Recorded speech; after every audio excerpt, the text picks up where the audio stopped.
So you know what? All right. We're definitely online. I'm gonna check it real quick on my own. So I know at least that we sound good. If we don't, we have to start over again. Hooray! Stream it. I don't know about gaming, but the stream is dying. It is. Yes. We can't even get it started. It is started. We're definitely. I can hear it. Oh my Yeah. god. Oh my, yeah, no, you can hear it through my Almost like lovely I can microphone. hear the echo of the stream. Yeah, that's because I have it on my on my little pad here. You have Chris All turned on? right. Um, welcome. This is 42, episode 42 I like it. of background noise because you listen to it as you do other things. Who knew? Yeah, it's a little background noise. That's the joke of the stream. I love 42 and I don't like self-aware jokes. 42. So I'm going to die from this podcast. All No. right. So it's kind of the video was suggested by you, Vic. It was our video games dying. And it was I'm like, the only way I can see that a title like that was get, because like I'm thinking, do you mean AAA? Because even I don't believe that really. Yeah.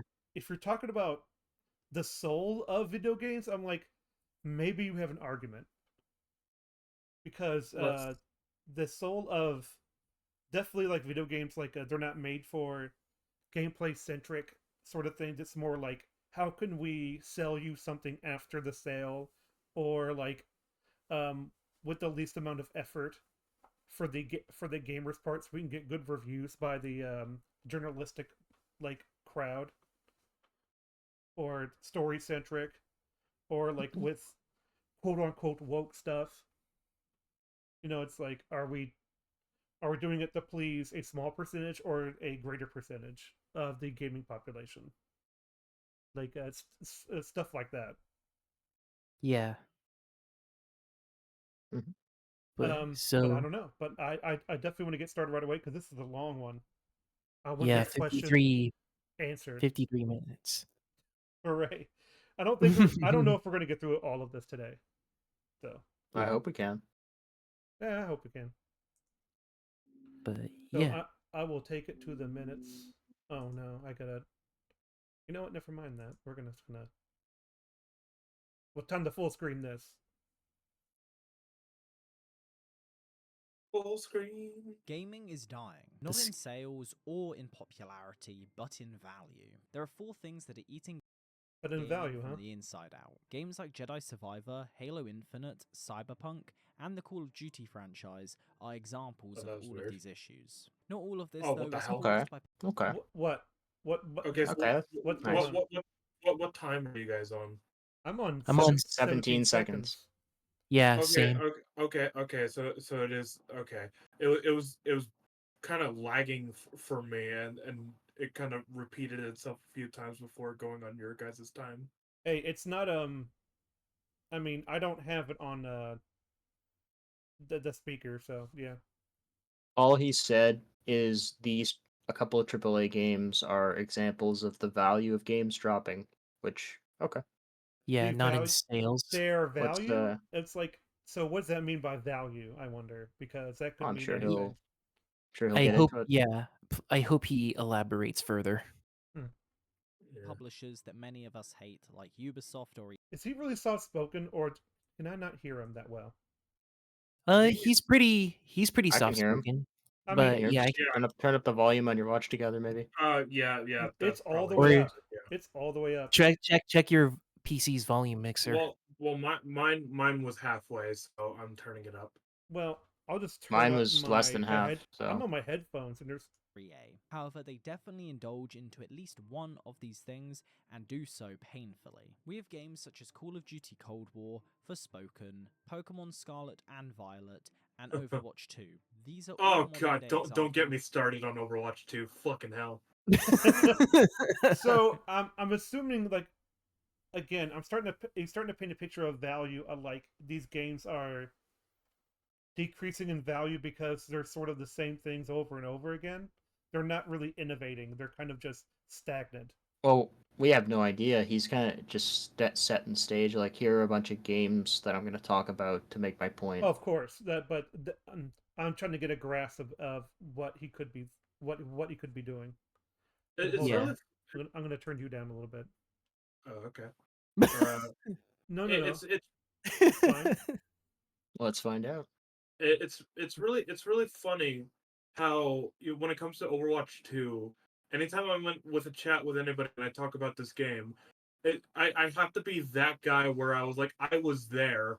I was there the day it released and everybody was in a queue. He I talks. was there. I was there when it took 3 days for them to get the servers back online. When back in my day, No. it It's took more forever like to get online. he's more like I was there, Gandalf, when Overwatch 2 came out. I was there when the strength of Blizzard failed. Like, when Blizzard failed, they failed. Yes, they throw it into failed. the fire. Destroy failed. it. They failed 1,000 days ago. Okay. Okay. Of games Yeah. that have crashed and burned due to the state of them at launch, or they are not games made for the player. Gaming used to be fueled by pure passion. Gaming made for the player. Oh, Mm, I don't know what that exactly means. I It haven't it played Jedi Survivor, but I don't know what he means in that context. Oh my gosh! Lead environment artist Will Smith. Wow. What the? Wait, what? The Fresh Prince of Bel-Air? Let's go. Uh, yeah, but him saying that kind of reminds me of EA when they were trying to talk about what they were doing with their games. They were like, "Is this good for the player?" Yeah. Oh yeah. That's that's what I mean. I don't know what he means by player first. It's like, Yeah, what player are we talking about? I'm curious what your definition is, but so far you're not Good. making Yeah. you Yeah. you're doing good so far. Yeah. Yeah. And care even from the giants in this industry. From games series like Metal Gear, Elder Scrolls, and Red Dead Redemption being genuine examples of games being made with love. Sadly though, this is lost in today's world. However, I don't know if I'd mention Why are you showing Skyrim Witcher? made with love, Why but okay. why are you showing Witcher 3 when saying that? Please pick better visuals. Not gonna lie, this video seems, even though this channel only has like 80,000 subs, it feels like a Watch Mojo video. Mm, Really? we don't know that Yeah. yet. No. Doesn't it? No. With It's the I heavily disagree. Yeah, I heavily disagree too. We're 56 seconds in, Crow. Let's not make Good judgments like that faith. just yet. Okay. Yeah, good faith. Not only Well, at that, least- like yeah. this is above Tone Loc skills. I think so far. True. True. we do have some gems still existing. So let's discuss the 4 reasons gaming Oh is wow. dying. Only 4. Wow. All right. This video, in a way, is the true sequel to my Is Gaming Dying video.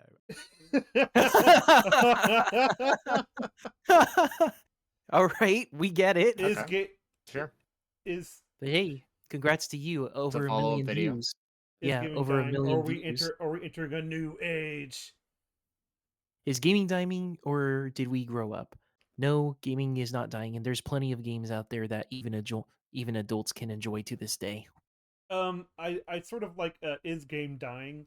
Like it just reminds me of like Is game dying? it just reminds me of like a Godelb quote or something.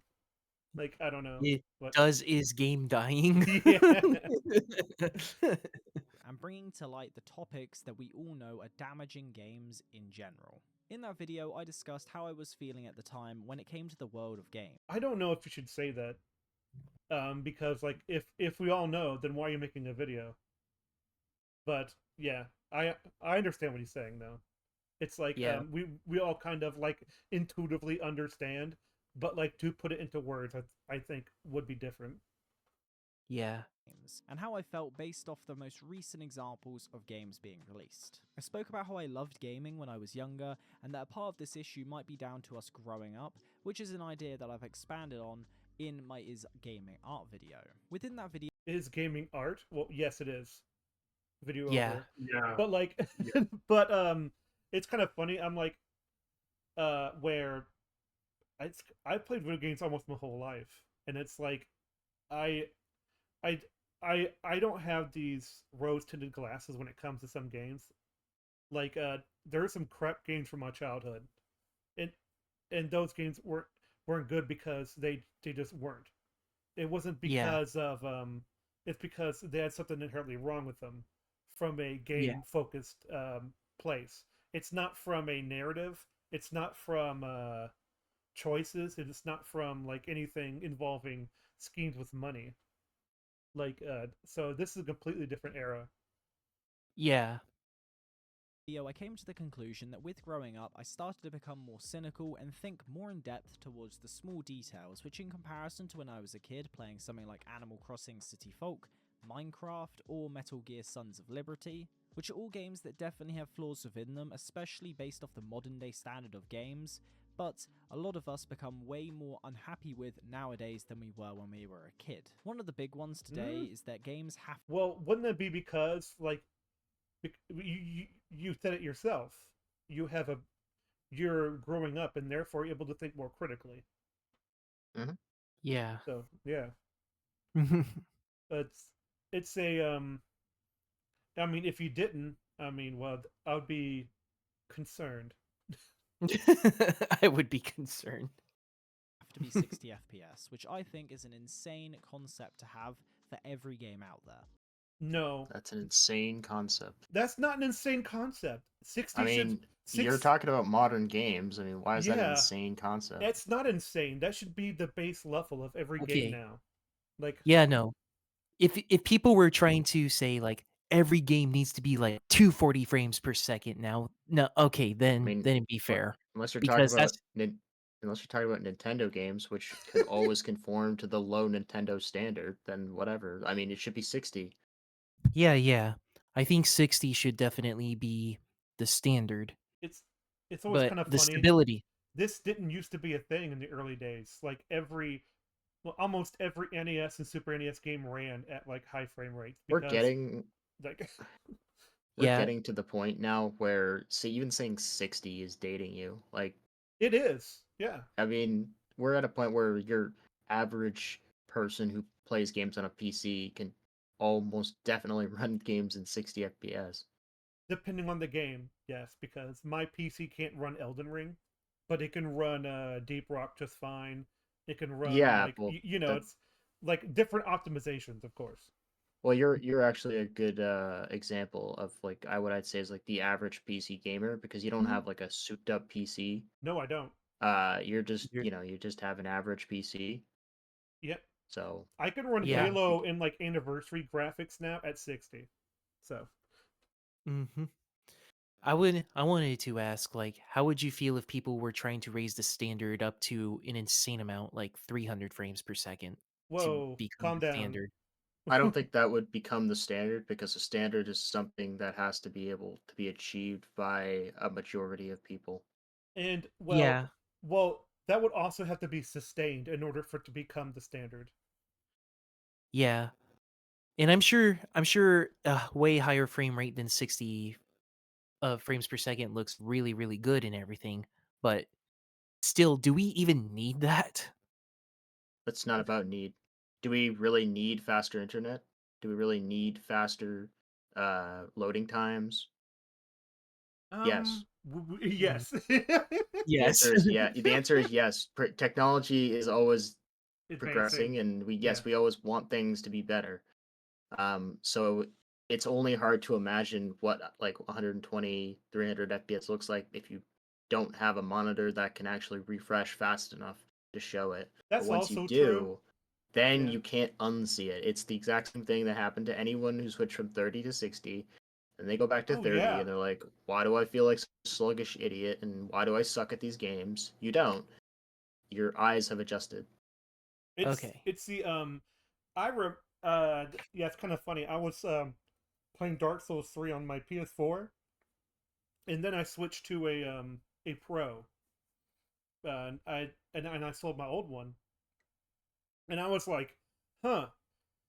It said it ran it faster, and I'm like, I couldn't tell the difference at first, but then I started like, wait a minute, like I'm actually doing stuff a bit Well, faster. It's like one of the you can see the one of the difference. best one of the best examples I like to go to is I was a avid console player until about 2020, and I had Mm-hmm. Doom 2016 on my PS4, and I used to play that game all the time and loved it. Never had any issues with it.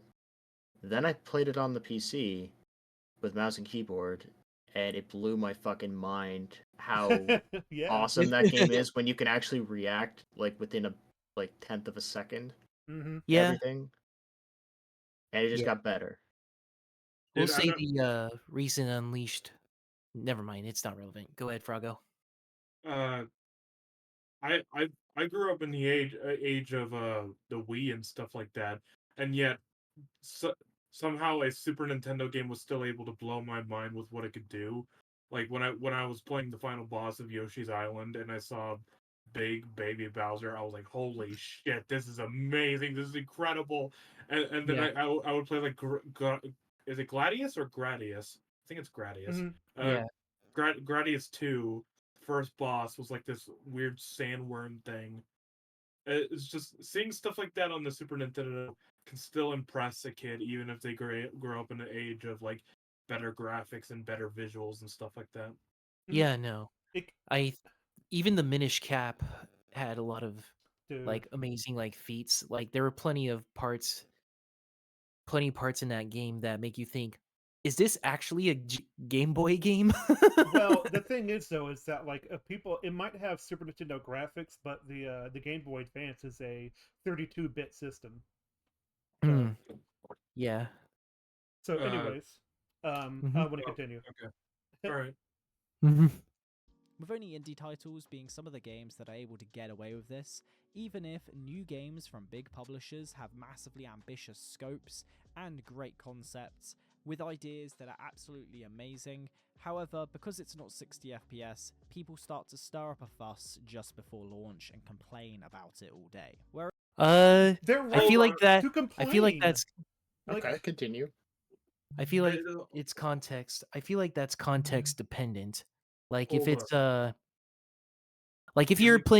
playing like a fighting game, for example, if it's not running at 60 FPS but actually below, then yeah, that would definitely be a problem. And people should complain about that, especially if they want to play it competitively. um, I'm doing the good old Froggo research where he said if it's not 60 FPS, people make a fuss about it. It's like I'm and he showed Hollow Knight, so I'm actually looking to see if there were any complaints about I think he just 60 has it as FPS or Hollow Knight. background. I just think he just has the background. Because I doubt Well, people would he care mentioned for. that Yeah. he was talking about indie games, and I think that's why he had it on the screen. Yes, exactly. Well, I don't think a lot of indie games are capable of making it at hmm? 60 FPS. They don't have the same budget as a lot of AAA stuff, I don't I think. I don't know I where I I you're would getting I that disagree. conception I from. would I very would much disagree. disagree. Frago. Yeah. Frago. Uh You know, Minecraft runs at 60 FPS.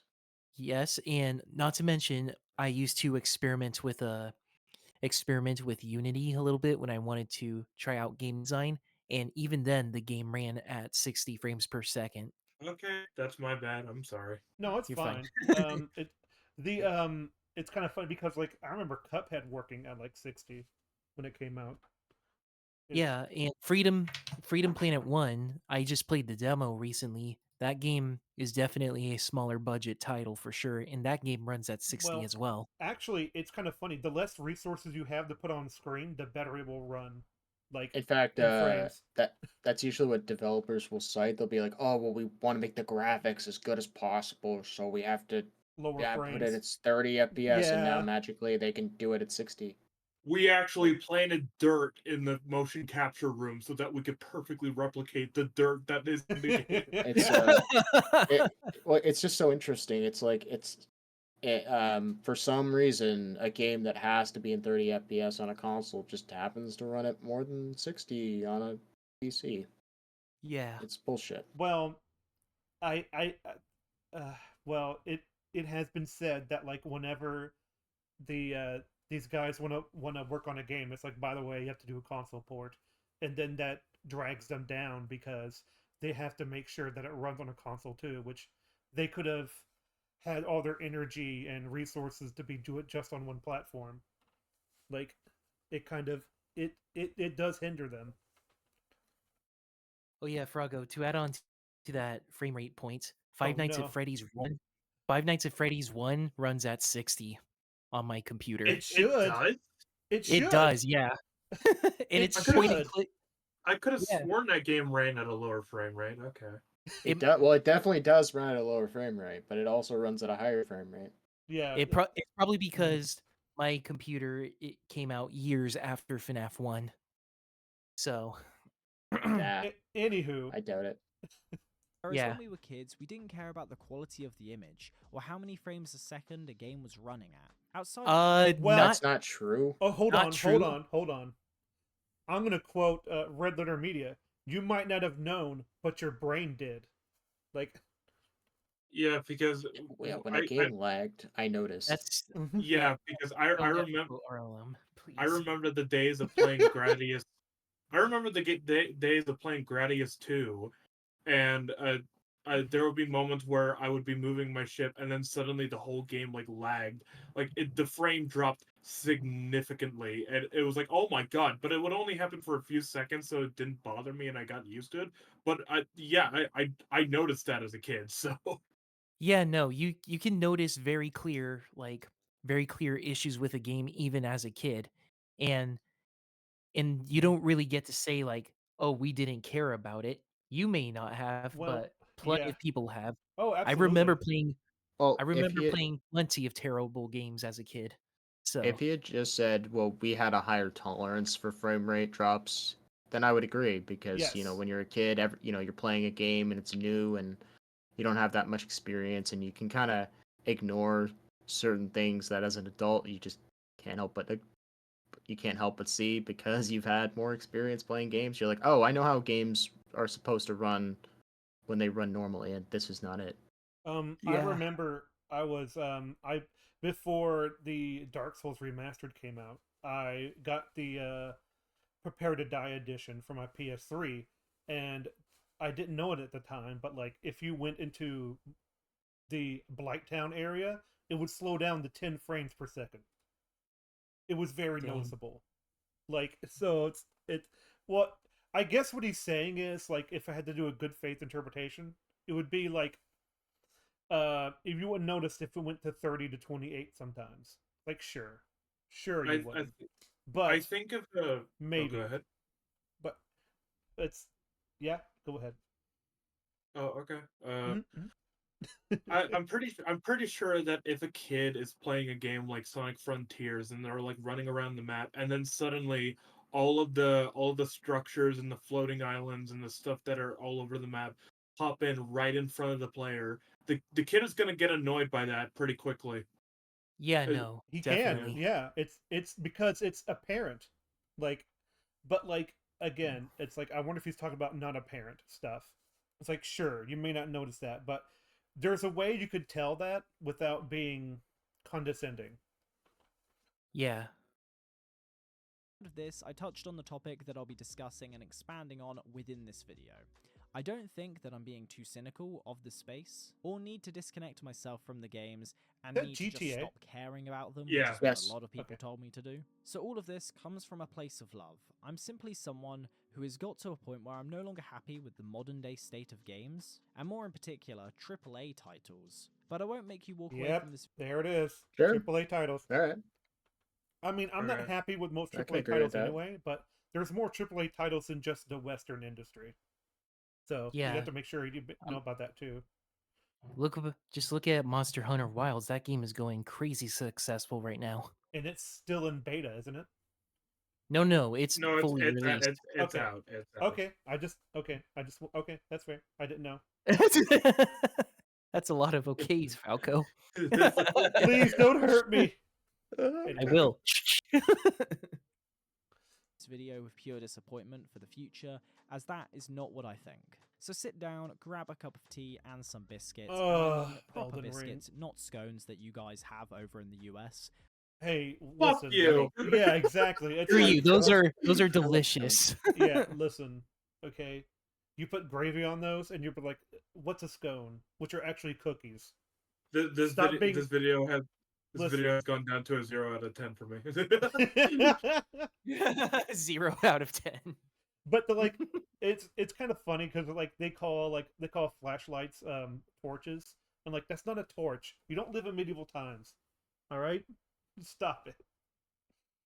I don't like the word understand why torch. you guys call scones biscuits. It just makes no sense. And then you have cookies. Like there's big cookies, then there's biscuits, and then there's scones. They're different things, okay? But join me in this video, Alright. which is a thing that I'm genuinely really passionate about within the space of gaming, as it affects everyone and at times can be really scummy towards us as the consumers. Many of the developers working on games that they loved, but are bottlenecked by many companies. Now, if you do enjoy long-form content like this, and talking about more niche Oh, things and no. kind of Here we delving go. deeper into these sorts of topics, then make sure to subscribe to the channel. God like the damn video, it. And it'll get out there for others to see. What's wrong? What did he? What's wrong? What's wrong? Yeah, what's wrong?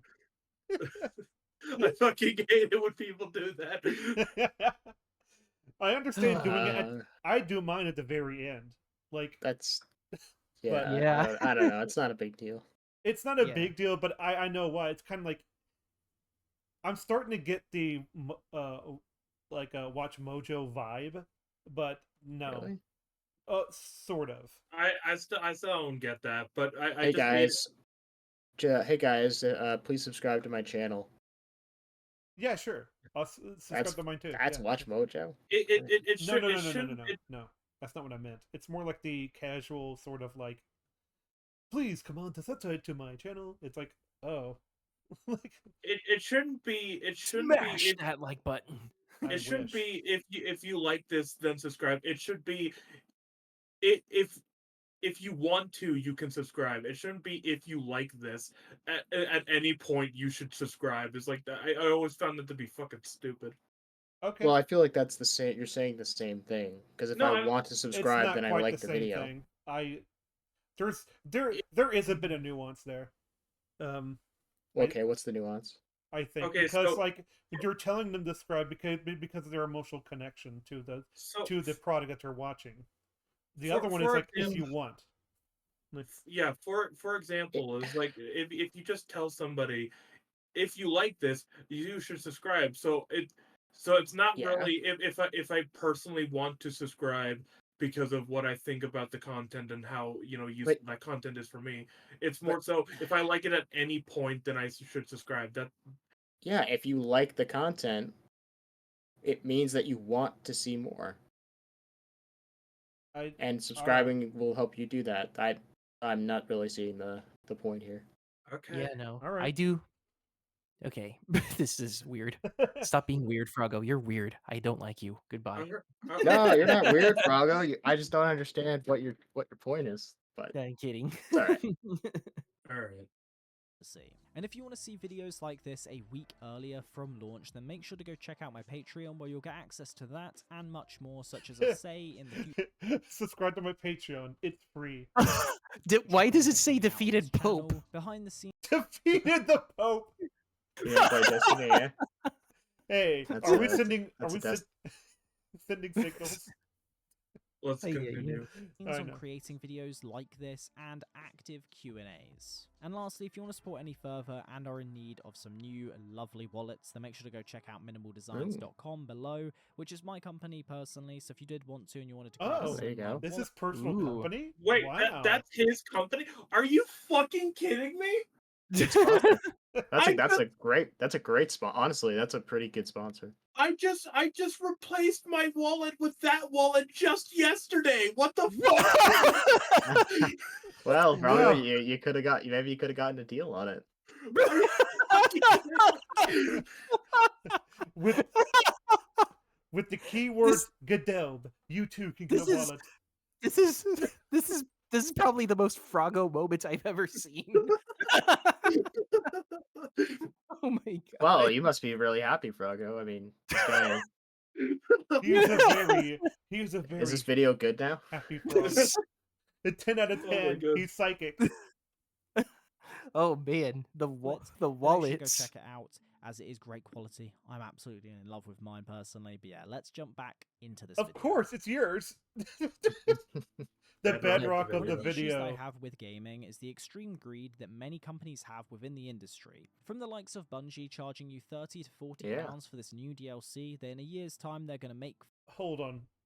I mean, I don't mind a DLC being $40, but here's the thing. What's in it? How long is it? What's the quality of the DLC? What does it give you? You know, all these things that stack up on each other. If it's a whole another almost game, then why not sell it as its own game? You know, it's like if we're gonna charge $40, like all these questions go into it. Yeah, well, he just said it. He might actually expand on it. Yeah, he was about to expand on it. Oh, I know. I'm So- just, hey, I'm taking the point.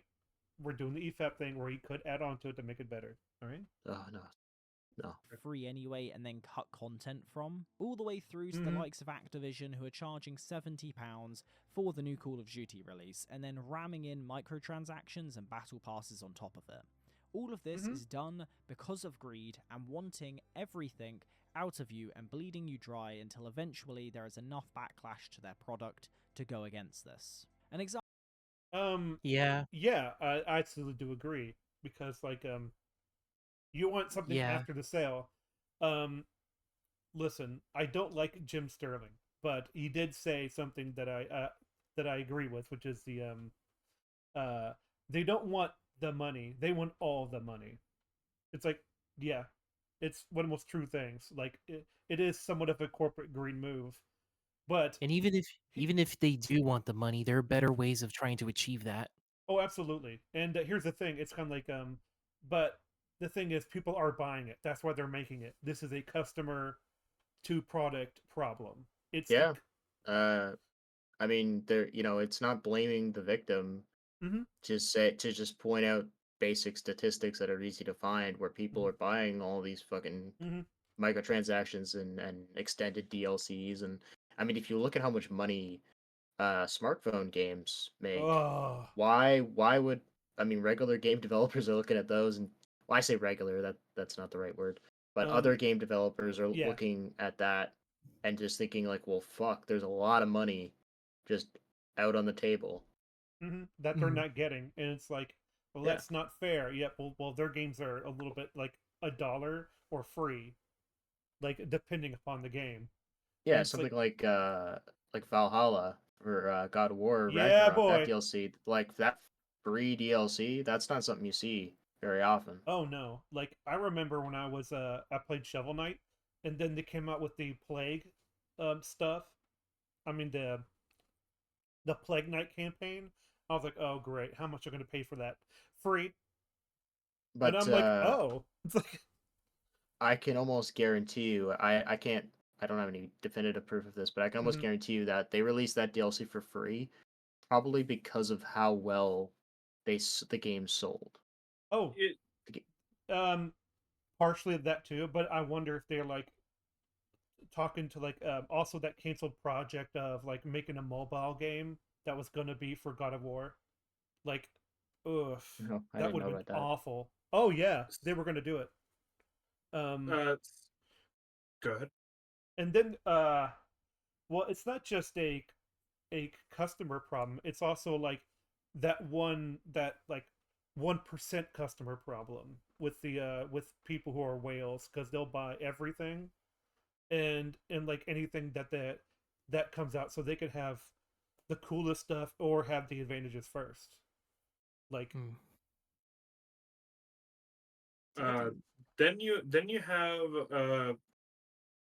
Nintendo likes to do this a lot, especially with their Switch, where they'll release the version of the game that has the DLC included already, and it could be their only version of the game. Like for example, Persona 5 Royale, they do not have the original Persona 5. Cuphead with the DLC included. They do not have the original Cuphead. And of course Dragon Quest 11, they only have S. They don't have like and Mario Kart 8 Deluxe. They just Yeah. there are just some companies that really like to release a version of the game that already has the stuff included for you to enjoy. Now, of course, Mario Kart 8 Deluxe got later DLC uh, Mm-hmm. that came with their whole expansion pass and stuff like that. You can That's still buy it separately, that's but yeah, definitely greedy, I think. But yeah. Yeah. yeah, I mean, how many Mario the games have been released? Like Smash games, Mario Party, Mario Well, Kart, all these previous generations. They never had any. They never charged for any additional content, even when they could. and then they do. Mm. Well, Yep. I remember them only doing it with Mario Kart 8 Deluxe. I don't remember them doing it with Superstars or Oh, Mario Wonder or anything like that. well, yeah, that's I always Yeah, like it Mario when they Wonder. add different things like with the newest Zelda games and stuff. It's like the reason why they had like DLC is because it's a whole new quest. Like I got Yeah, I got Dark Souls 3 DLCs for both of them for like I don't know $40 like each. I mean Wow, 40 bucks for both. Sorry, and it was uh, but that's still still a lot. oh it is but like it has new weapons, new armors, new locations to go through, new bosses.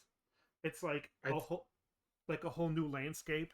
It's like I tons and tons of content. So I felt it was worth it though. So I I I think I got like uh the expansion for Super Smash Bros. Ultimate for like I think it was $20 when it released both ugh. expansions. Uh, 30. oh, 30? Fucking hell, I don't even remember it being 30. Both the fighters. If Mhm. you're trying to buy both fighters passes, I think it's 30. Fucking hell. Yeah. I listen, I'm I'm kind of glad I got off of some of the crazy stuff I did because holy crap. Anyways, let's just continue. Example of this, I would say, is what Ubisoft are facing right now, which was burning their core audience around Assassin's Creed with the last set of releases, and now they're making a game to try and appease these fans and try and keep them in. And not So only are they've they been doing trying to do this, their they're also last 10 undercharging years. this product in comparison to any of their competition. Then my next issue with um, yeah, that's very interesting. How like you try to get fans after the fact instead of doing it from the beginning. Like man, it's it's always kind of funny because like when you know you're gonna burn some bridges, like the first thing you do, it's like so how that's handled can speak to your to the way you do business.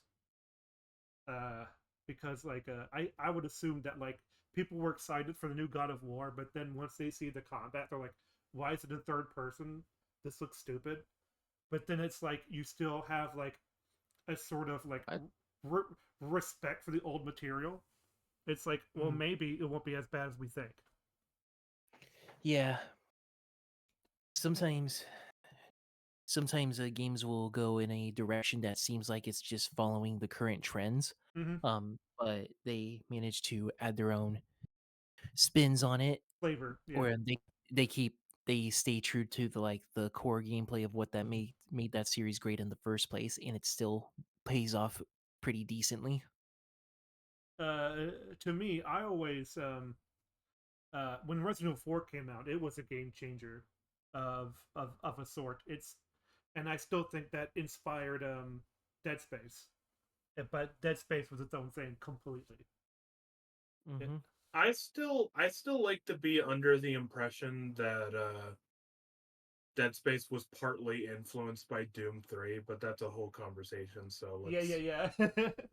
But like you can have influences without being like directly like into the game and stuff like that. Hmm. yeah. gaming is the current quality of games being unfinished on launch, and we now have a few What a boring character to make. great Uh, point, Falco. Maybe It's like Rewind. he's like. Two examples of this happening that it's starting to create the issue and question of why is this It reminds me of like Ben Grimm a little bit.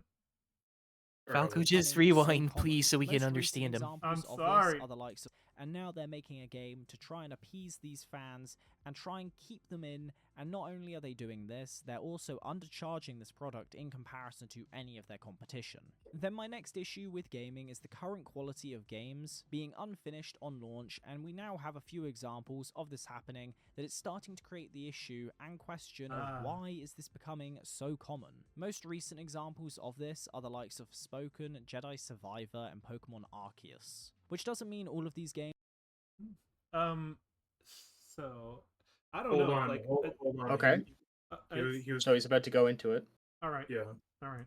are absolute trash, outside of Spoken, I'd definitely say that, but all of them being released with issues anywhere from frame drop. Whoa! Look at that. Hold on.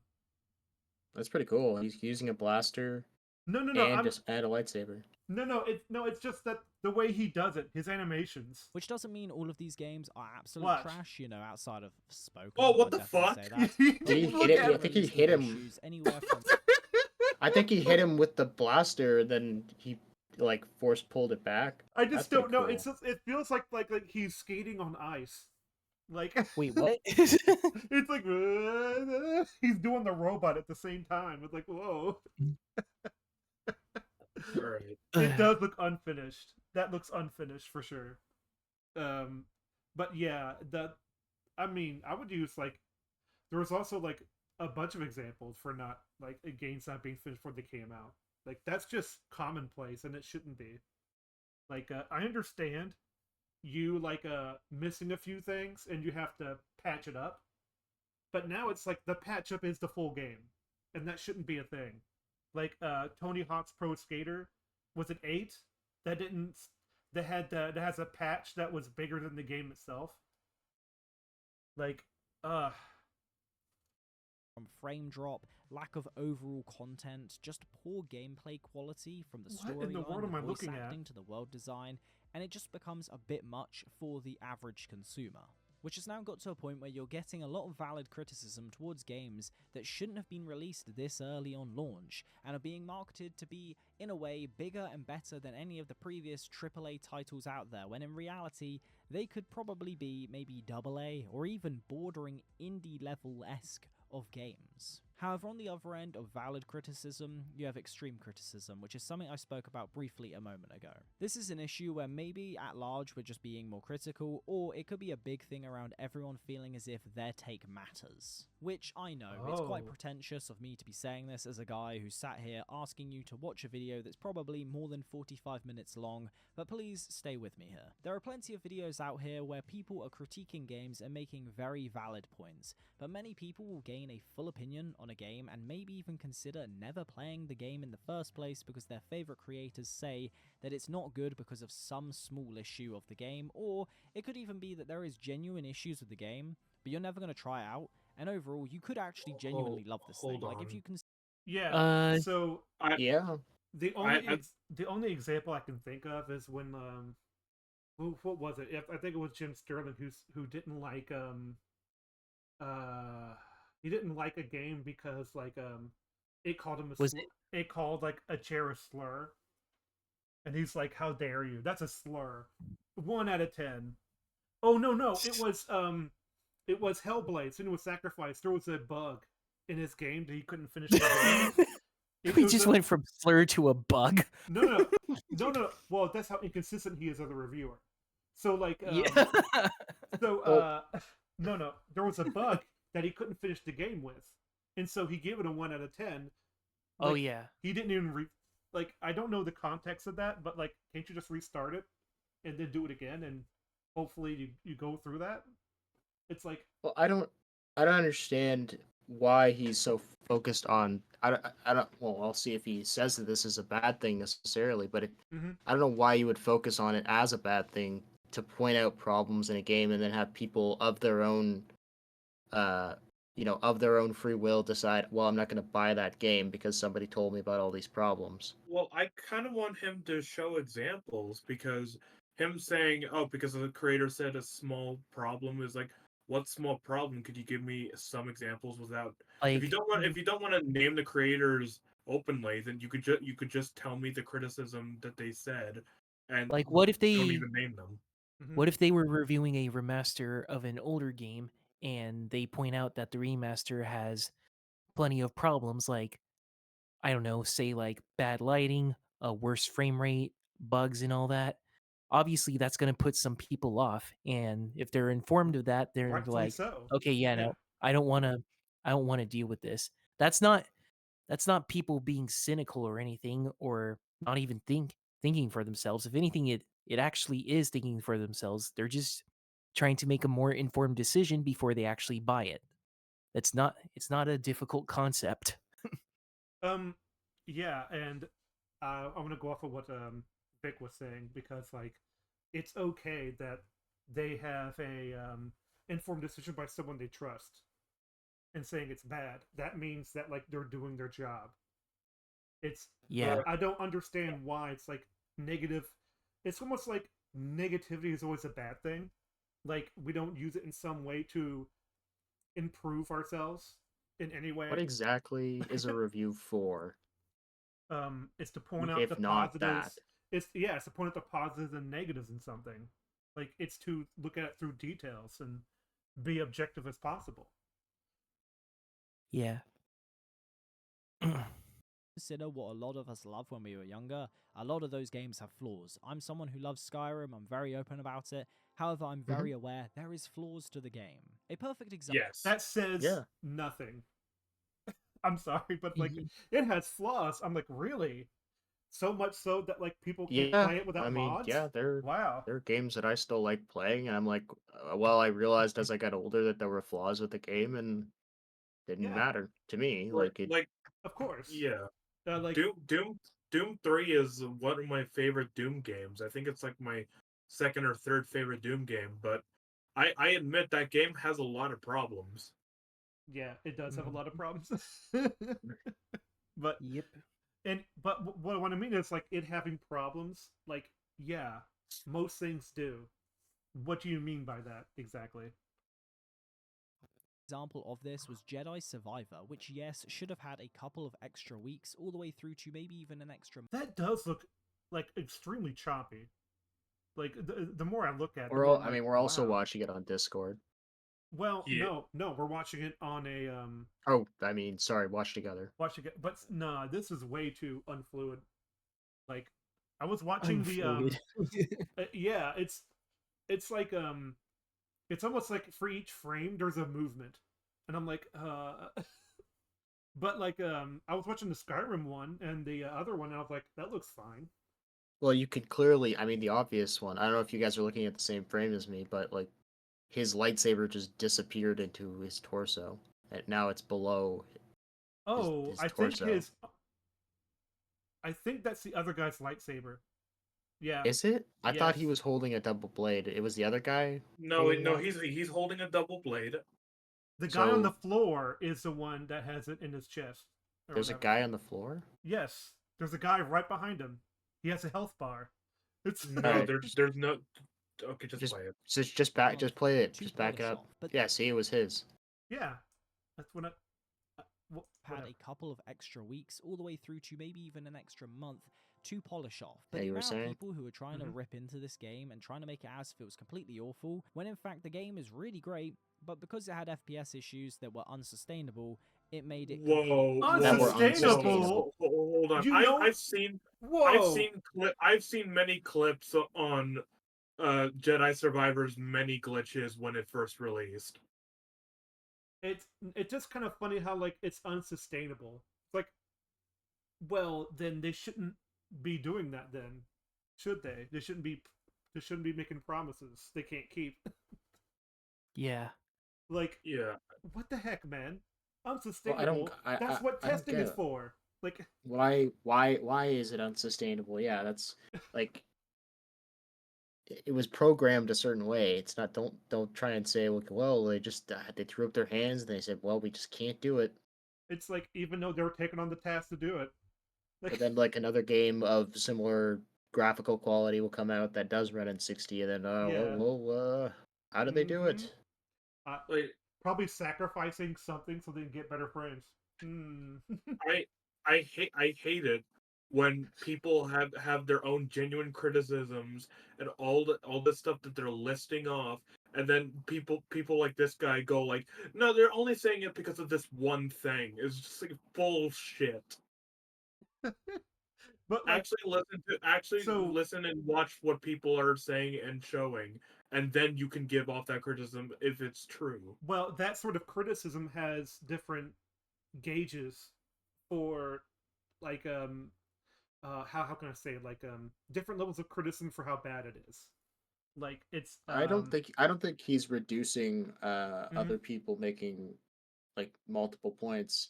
I think he's just saying that sometimes people won't play a game because of somebody makes like one or two small points and then they'll click off the video. I'm like, well, that's their fault Yes.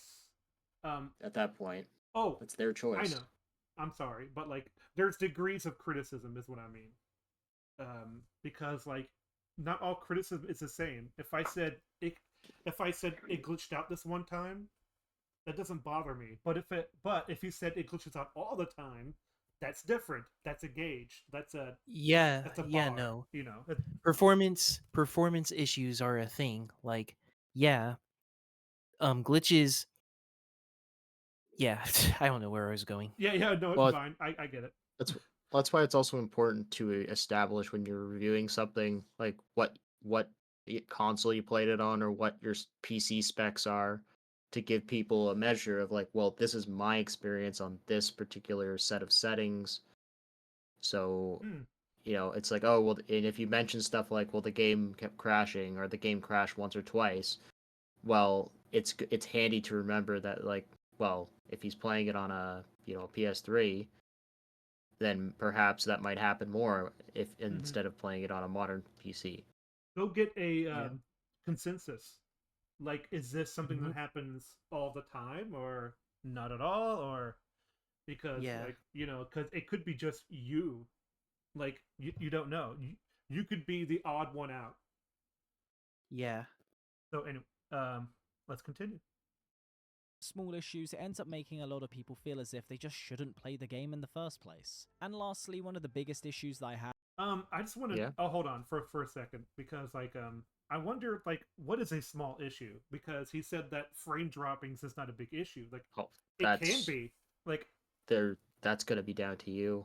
mm-hmm. That's a small issue is going to be down to the person who's reviewing it. Exactly. Yeah, that's kind of what I mean. It's like small issues. I'm like, what do you mean small issues? That could be a big issue Like I to said, somebody. it's more about the criticisms, right? Cuz if somebody finds that a game crashes once per few hours, they might see that as a small issue because they only game for 30 minutes at a time. But That's someone true. else might be like, that game is crashing all the time because this game is 30 hours long. And that means 10 crashes per 30 hours is a lot. It is a lot. In fact, that's too many. So Even yeah, exactly. So you see what I'm trying to say. yeah. But even so, that's still a problem worth considering.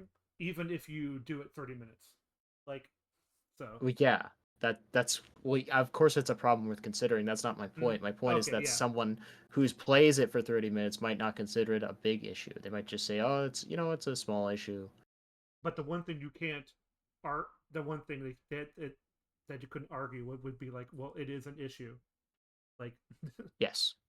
Have with the gaming landscape is the lack of change. Not a lack of innovation from a technical perspective, hey, I as they brought are that up two earlier. very different things and a lot of people try to unify them. Over the last decade though, we've either been getting sequels to previous games that are beloved, remasters to games we love, or games that are effectively cousins to games we love. So none of them are trying to make something truly new. They stick to their big guns and can't let go of anything that might be dying because it's the one thing that's keeping their companies afloat, or is at least keeping a lot of their profit margins available. I love games, but sadly, these. Wait a minute. Did I hear that? Did he just say that like they don't want to like customers don't want to go to another No, franchise they're because what? No. he's saying the companies don't want to do that. Okay, because I is it, okay. Let me go back a little bit. love, or games that are effectively cousins to games we love. So none of them are trying to make something truly Okay. new. They stick to their big guns and can't let go of anything that might be dying because it's the one thing that's keeping their companies afloat, or is at least keeping a lot of their profit margins available. Okay, yeah. That's true. Okay, yes. It is true, but I wonder if what do you mean by dying exactly? It when you said it before, wasn't that the soul of the game or what? I don't quite remember. But he hasn't really. Well, he's going into his points as to make the overall point that gaming is dying. All right. I love games, but sadly, these four things have poisoned the industry. From the way that some creators have accumulated an audience of mindless cynics towards every small thing, which has created the Mindless YouTube cyn- version of Doom's Mindless cynics. Are you talking about the? Yeah, no. Never mind. Never mind. I'm just Creators yeah, have accumulated an audience sure. Mindless of cynics. people of mindless cynics who care about every little like detail. Really? I That doesn't sound like mindless cynics. no. Mindless If cynics don't give a shit. yeah. Sort of. They're like the stereotypical lemmings who just follow like the other lemmings off the cliff. Also it's not being a mindless cynic when you're complaining about frame rate problems or game performance or anything like that. It's kind of funny because when you say mindless, it's like, well, that has a definition. That means you have no mind. So it's like you're not really thinking about. Okay, all right, Autismo. I mean, He's talking like, doing something with your brain in hand. Like you buy something like, oh, it's the new Call of Duty. I gotta buy it, because I want to play online with my friends. Sure. I could say that's mindless. But I wouldn't say that's like mindless cynic. I mean, that sounds like someone who's just like, I don't care. I'm just gonna buy it because I like this brand. It's like, why are you so angry? They don't sound like you like it. I don't think I've met too many people like this No. that match this specific caricature. No, I've not to my knowledge.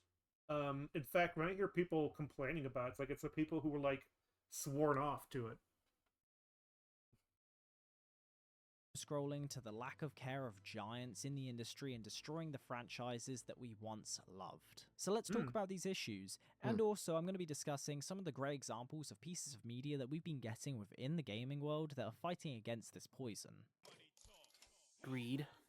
You've already talked about greed, but So let's okay. jump into why greed is such a bad thing within games, like, who would have thought, and how it's destroyed That our was the favorite intro. franchises and some of our favorite games out there. So I think what we need to do first is describe what is and isn't greedy, in my opinion anyway. Ugh. Oh, what? What? Why are you so angry? What was that about? Yeah. Like, bruh, this is super obvious. Like, we don't need a definition of what greed is. Ay, Okay. ay, ay. Okay. All right. Well, it's one of his points, so I don't really mind. Okay, Like, hold on. Franchises and some I'm of gonna our go favorite back real games quick out and there. So I think what we need to do first is describe what is and isn't greedy, in my opinion anyway, within games. So a game that I would I just don't like the opinion thing, but yeah, sure. Well, that's fine. That's a completely normal thing to say. This is my opinion because Mhm. I mean, it is. Well, that's what's bothering me is like what is and isn't greedy in my opinion is like, but greed is a fact. No. What are you talking Yeah, about? but Greed. it doesn't change the fact that Yeah, people debate on greed. what is greedy. Sure. Greed is a more objective thing than you realize. Okay. All right. would say Yeah. Okay. wasn't greedy was Red Dead Redemption 2, which is an example of a game that many would have paid way more than even the £60 on release that it sold for. We ended up getting an amazing story, a great world, and a beautiful looking game with one of the best characters within gaming. However, one of the biggest controversies surrounding this game was RDR Online, which supposedly was down to the factor that they wanted to, focus on GTA 5 and GTA 6, which personally I don't buy too much as their reasoning. Personally, I think that they just cancelled RDR Online solely because it didn't have a good enough ROI, and simply put, wasn't as successful as they thought it would be in comparison to something like GTA Online, so they ended up just canning it instead and giving you small updates every now and again. The game, though, is superb. and isn't trying to take your money out of your bank account every single minute like many other games out there. What I would consider a greedy game though is Modern Warfare 2. This game was released at £70.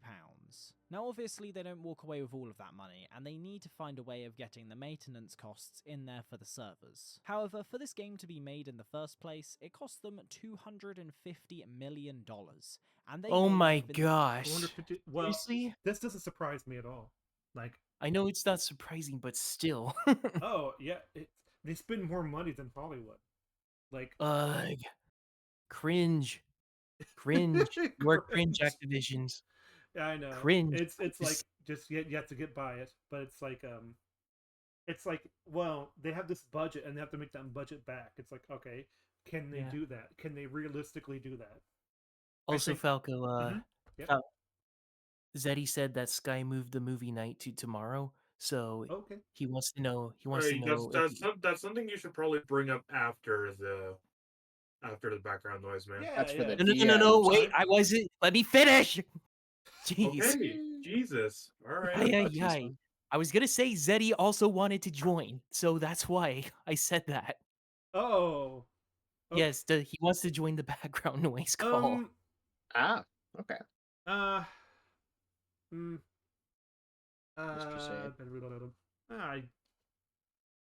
Not right now. All right. Yeah, not this Fair time. enough. I'm sorry. There you go, Zed. That's your answer. The big man said no. Hey, I'm not. It's not personal. They gone. Oh, fight Big is- Bird. Sorry, Big Bird said no. Big birds. No.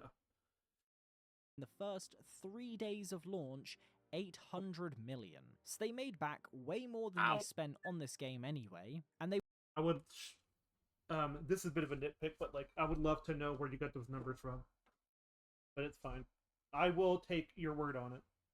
were already aware of this, as it's the new Call of Duty. They very rarely end up having any issues. So instead of, taking on that little bit of price that they would normally have done anyway, they decided to make every single average player and average consumer pay the extra £10 for release of this title. You might be able to tell that I do have a slight issue with games being £70, but what I think is a bigger issue on top of this, and why I'm calling it greedy, is the battle passes and microtransactions that get rammed in your face at any moment they can find to try and make you buy this thing. They end up trying to make you pay even Okay, more than you've so- already paid with half a shift. Yeah, you can stop. I tried to stop it, but someone unpaused it.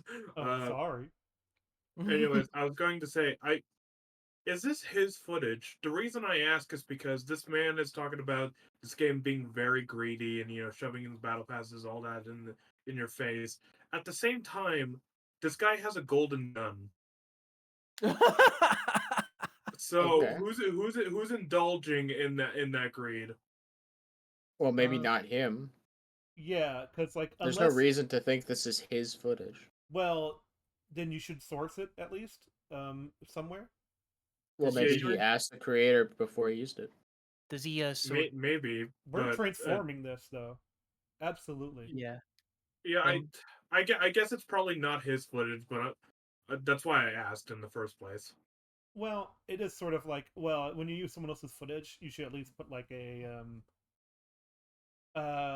sort of a, you either like credit them in the in the description, or At a certain, well, that's the thing though. If it's just gameplay, at No, what point I do would I still have do a it. right to say I own the clip of this team deathmatch in Modern Warfare 2 where I didn't add any commentary, or it's just like it's like clipping a long play from a long play like part of a long play from a channel does long plays. It's like, well, what am I really stealing? yeah, but I just want to. If I clip a trailer, am I stealing? You know what I mean? Like, I how hard are we gonna scrutinize here? I Well, know. no, I wasn't I'm- accusing him of stealing. I was just questioning whether that footage was his or not. Because if it is his footage, then the footage could be hypocritical. Can you not earn gold skins without buying them? Yes, you Well, can. given that this is Call of Duty nowadays, that golden gun was probably paid for. Well, Now you say probably, don't but know if you that. can earn Yeah. it without paying for it, then I Yeah. mean, who cares? hold on, let me do some Frogger research. Modern. Uh, no. Okay. Well, it's. I mean, I think I it's. stopped playing Call of Duty a long time ago, but back in my day, Oh, you just earned it. Froggo, Yeah, I know, right? it looks like Oh yeah, you can unlock the gold camo for weapons by completing specific. Okay, yeah, that was my bad. I'm wrong. Sorry. Hey, you know All what? right. You owned up to it, which is fine. I apparently wonder. it's I wonder if this it, gameplay is Tonto. I don't know, but it the gold gun Mm. is a series tradition it is. apparently. It is because you can as soon as you get all the accomplishments for that gun, you get the golden gun. But then if you complete the all the challenges for the gun, you get a extra layer of like diamond or something. So it's like, hey, look at that. But then of course there's always exclusive skins you can only get inside loot boxes. Worth of Yeah. work, which has come to the conclusion of every single player out there that Activision are blatantly greedy and don't really care about much else, and it's accumulated a load of practices that are trying to rinse people dry of every single last bit of money. I would say if you're gonna make this point, like you would want to get capture footage of like the store and see how far it goes down the rabbit hole while you're speaking, but it's fine.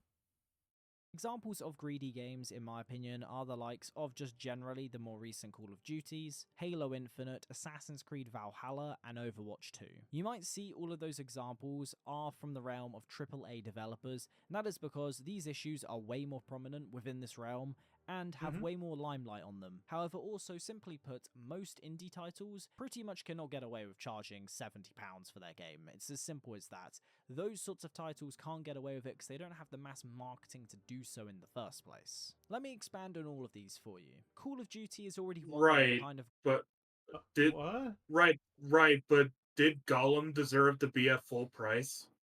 Right. I mean, granted it was 50, but still. Well, I didn't think he really made a comment on like whether they deserve to be $70 or whatever, but they're not. No, I don't think those up prices were Or they deserve to be. I justified. mean, that's literally again, that's down to you. Mm-hmm. I mean, some people they would pay more money. In fact, some indie games have a specific package that's like as a like DLC, but it's not content. Instead, it's just like here's a support pack for the game to say thank you. Pay an extra $15, Mm-hmm. which that's great. I'm glad that they people put that as an option. If people are like, oh man, I only paid $15 for this game, but I love it just as much as a $60 game, and then oh well, I can pay the devs an extra $15.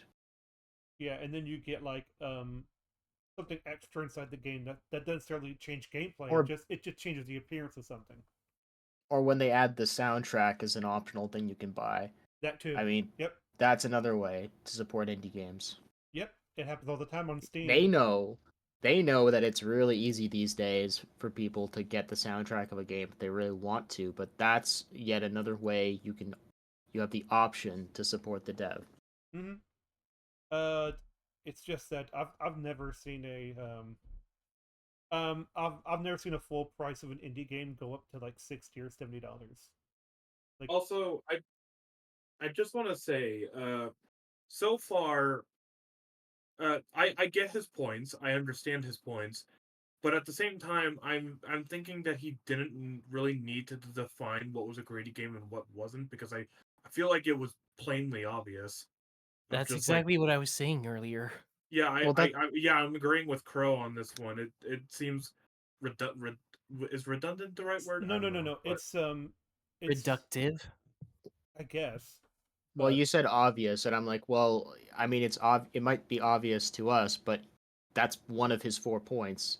So it would be kind of I think I'd be more annoyed if he just said, my first point is the game industry is greedy. Moving on to my second point, you know, I don't know. I just feel like if you're No, gonna no, make no. the He can video, he can go in depth. He can go in depth to explain like how the industry is greedy.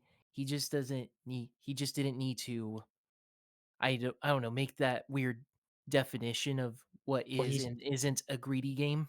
because yeah, the people watching this video is video game dying are well, most likely that's are most hold on are most likely people who you know are already into the gaming industry. So hearing stuff like Call of Duty is greedy because of battle passes and all that sort of thing, that that that would yeah, that's probably a point that gamers already know.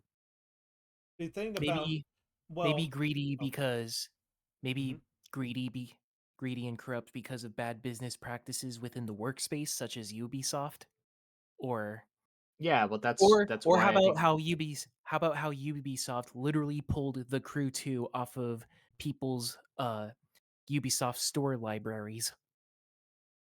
Like Yeah, well, I not just the Oh, hold storefront, on. their actual game libraries. Okay, go ahead. Go ahead, so I Vic. so I see why. So I think this whole dialogue, this whole conversation we're having, Mhm. lends itself to the point I was making earlier about why it's important for him to describe what he thinks is a greedy game, because Yep. somebody might ask that question when he says, well, greed is a problem with the game industry. Is like, well, what in your opinion, what do you think, like, what games are doing what you think is greedy? Because we like it's like you have to be specific, because certain people, certain practices don't bother them as much. Some people don't distinguish between DLC and battle passes or whatever the fuck. Like, Um. as a concept, some Yeah. people might just look at that as the same thing. It's just like, well, a battle pass is the promise of future DLC. So what's the difference? Um. I I always think that like s- um when you open a video, I would consider that like it might be someone's first video of yours. So it's like you definitely like I would never assume people just know. So it's like you definitely need to have a clever way of sort of trying to write it without necessarily saying like obvious things to turn them off. Like Yeah, it's and sorry, I was just gonna mhm, say, nobody's saying that he had like that. I don't think any. It would be a step too far to say, oh, he has to define what greed is. Like, yeah, everyone has an idea of what greed is, but that's not what he's doing. He's specifically talking about in the game industry, specifically what he thinks mhm. is the greedy parts of it. Right, I understand that, but all I'm saying is that I feel like his points are obvious to gamers. It, all right, all right. Okay, I mean, I can agree with you, but that's also because I'm aware of such things, and Mm-hmm. I do my due diligence, but, like, I'm not going to say that I'm a representative of Of the all entire gamers, gaming yeah, community. yeah. That's So I'm also not making a video on the subject. mm-hmm. I mean, like I'm not trying to explain it to people. I can see it kind of both ways. It's just that you need to. It's almost like a balancing act of like you don't want to talk down to your audience that already know, but also you need to introduce the same things that they know, and for Like, for it's for like new people. well, I just feel like it's part of a wider conversation. I mean, Mm-hmm. if you're trying to appeal to a wider audience, then, I mean, Ex- instead of saying something like, explain your well, we all terms. know what greedy game practices are, so I don't need to actually talk about that. Mm-hmm. Moving on. You need to It's explain like, your well, if terms. that's one of your Yeah. points, then you do need to expand on it, because you're trying to inform people. Yeah. It's always good to explain your terms. I've gone over just then, so I'm going to just skip straight to Halo Infinite, which is one of the biggest letdowns in the history of games and definitely the biggest letdown in the FPS genre. This game launched with a free-to-play multiplayer, but the campaign was released at the price of £60, with the promise that there'd be new story content, new multiplayer maps regularly, with new weapons being added and new modes to the game. Oh yeah, and also the Forge that wasn't released until 11 months after launch when they said it would be there with the game. So by the time that even that was added, they ended up losing 99% of their player base due to just the state 99%. Yeah, that I sounds right.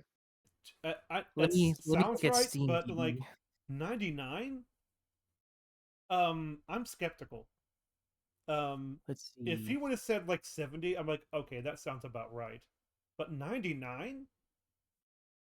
Um, Uh, there's hmm. currently there's currently uh All right. there's currently nearly 4,000 players playing the game right now, Oh, that's and sad. the all-time It's a lot, yeah, honestly. the all-time peak the all-time peak was at 270K. So Oof.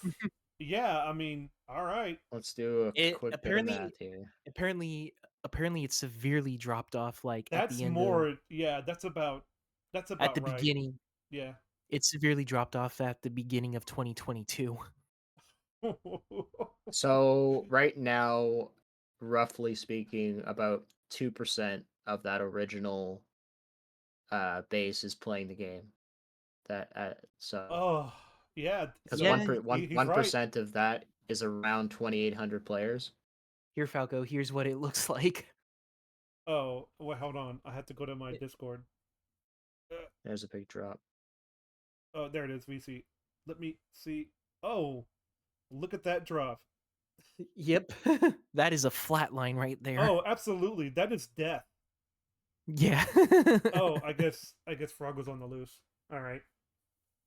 Hold on. It's Let all me get good. back to my I'm stream. back. I'm back. Anyways, let's go. Stale content flow into it, which I'll dive a little bit deeper into when I talk about the unfinished section of games. But for now, the reason why I say this is greed is that they not only charged people £60 for a product that never really got fulfilled on, but on top of that, they also decided to try and make people pay out more money for microtransactions and battle passes. The thing, man, it is kind of funny. I remember how this was advertised because I remember it's like forget about Halo 5 and 4. This is the real sequel to Halo, and then No, nothing happened to it. Like, I all did right, hear plenty. I did hear a lot of people say it had the best campaign we've had in years, but it's still not a great game. that sounds like an IGN review. Like, An IGN it really review. does. Like it because that sounds like a bot answer or a shill. Like or like Mhm. you know the kinds of people who want to keep their jobs.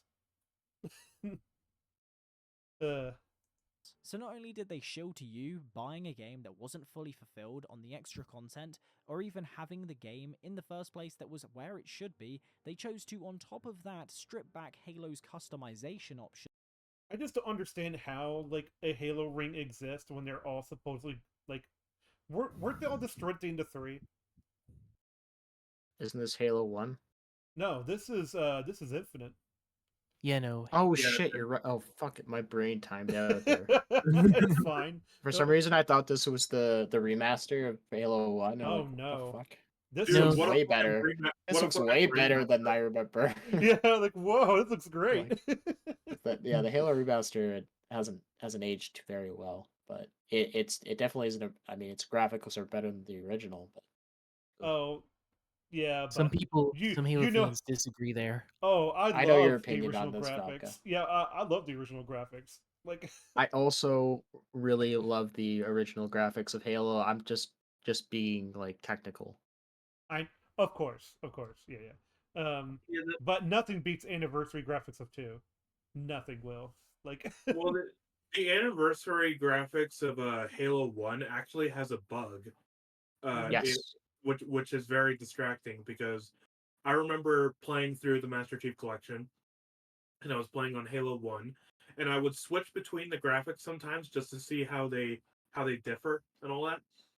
And as I was trying to shoot, I was behind a tree and I was trying to shoot at a grunt or somebody, and it wasn't picking up the shot. In fact, the shot wasn't going at the grunt at all. And then I excuse me. switched it to and then I switched it to the original graphics, and then I shot grunt behind that same spot, and it hit. Mm-hmm. And someone told me, oh yeah, the anniversary edition for Halo 1 has a graphical bug where the trees have a bigger, I guess, hitbox or The something like pixels that. don't align as much. Yeah. Yeah, the pixels don't align as much. Oh Yeah, yeah. from what I can tell, because I played the Master Chief Collection Halo 1 campaign relatively recently, a few months ago, Mm. and it still doesn't react very well to when you switching back and forth. In Halo 2, it's a little bit better. Mm-hmm. I still play Halo 2 on the original graphics, but I'll turn it on the enhancement for the cutscenes because the cutscenes are just objectively better Oh, yeah, in every way. absolutely, absolutely. Um, it makes some of those moments where you're like, oh, Chief's like flying out into space, then you switch to the cutscene and it's just a fucking like high budget movie. But it has those emotional payoff moments because it actually is written well. Like, yeah. But on top of that, they also decided to try and make people pay out more money for microtransactions and battle passes. So not only did they shill to you buying a game that wasn't fully fulfilled on the it's one more thing. It's kind of it's like, man, they're trying to redo the Halo 1 thing, and I think that's where your thoughts went. It's like Yeah, absolutely. the extra content, or even having the game in the first place that was where it should be, they chose to, on top of that, strip back Halo's customization options to try and make a quick buck. They made it so that you could hardly change anything about your character's appearance to make them look cool, that you ended up having to pay them $10 to have a helmet that makes you look like you just changed your war paint on Skyrim. So they chose to do this for the sake of making money in the new economy of gaming, with rampant unethical ways to try and get you to buy new things with zero value that even look mediocre. Going from the same franchise that only a decade ago was only charging you the price of a game to play Halo Reach that had amazing customization options, to now charging you $10 that you could get some shiny new boots that back when you were playing Halo Reach you would have just got perfectly for free. Which has left a game that at one point had 250,000 players on Steam to now getting only 4,000 players a day. Next up on my shopping block Was that a Samurai Spartan? Yeah, Yeah. it's kind of funny. Yeah, He that's said, that's a customized. he said 4,000 players a day, which is like, way to go, dude. You're correct. Spoken about many times before, and I'll give you a little bit more information about now, which is Assassin's Creed Valhalla. Now, this game is the worst of the worst when it comes to what people view as what Ubisoft have done to the single-player gaming market. It's kind of funny where it's like, I was watching Mandalore Gaming, and he talked about like, hey, and he said, hey, remember when Assassin's Creed games were about assassins? It's like, oh, it's like, yeah. Starters, before the game was even launched, it was marketed completely wrong. From a return to stealth, trying to win back the old fans of the franchise, then in fact, they weren't able to accomplish. Technically, they did bring in some stealth aspects and also some more Assassin's Creed moments. It was definitely more of that way than, let's say, the likes of Odyssey. However, this game's closest moments to genuinely being an Assassin's Creed title... I thought this was Horizon Zero Dawn for a second. I don't know why. Because I was I don't blame you. Yeah, because I think it's the woman. She looks like yeah, she looks like Dollar Tree alloy. We got alloy at home. Oh no. Yeah. was when you were just running around the training moments when you're getting the hidden blade in the first place. Past that, being an assassin and even being stealthy in this game is practically useless and non-existent. However, on top of this, before launch they said that they weren't going to have XP boosters within this game, or material boosters, which they had within the likes of Odyssey and Origins. However, they waited just 1 month for all the good patches. Oh. Wait, hold on. I want to hear. I know, but it's like I can hear it now. I'm gonna try to guess because like they probably waited a month until things would blow over. That way, like people would buy it, and then they put in the microtransaction stuff and the boosting and all that stuff. On the back for not adding them in, to then just go in and just shove them all in there anyway. Now, on top of this, yay! It's so like scummy. We can't have any faith in our players for just enjoying the game as is. No, we gotta add this shit like later on. It's kind of funny. I think the reason they do this is because like movies, once you're done, it's only like an experience within like 2 hours or so. So it's like you can't charge more on the back end of that because I mean you could, but it's like, man, that was Well, this is so easy to implement as a game mechanic too, because all you have to do is have the character gather resources in the game, and then they can either craft their own bonuses or they can just buy them from a in-game store, like in the game store, by saying like, oh, bring me like 10 feathers and I'll brew you this potion, and oh, look at that, now you have an increase in this stat. I remember EA did something like that where it's like, well, you can dig at this for 10 hours, and just wait, or I can make it dig a lot faster. It's like for $2. It's like, oh That God, sounds god, like a mobile game. I yeah, fucking hate that shit so much oh because man, as a kid, I tried to play the famous mobile games like Clash of Clans and stuff like that. I hated those games so much because they're like, all right, build this. Okay, it'll take you 7 hours for this to build. Are you fucking kidding me? I just wanted to be built in like a minute or so. No, sorry, it's gonna be 7 hours unless you pay with these crystals. And then you can. It is like fuck off, game. I'm not doing your shit. This dumpster is gonna take 9 hours to push.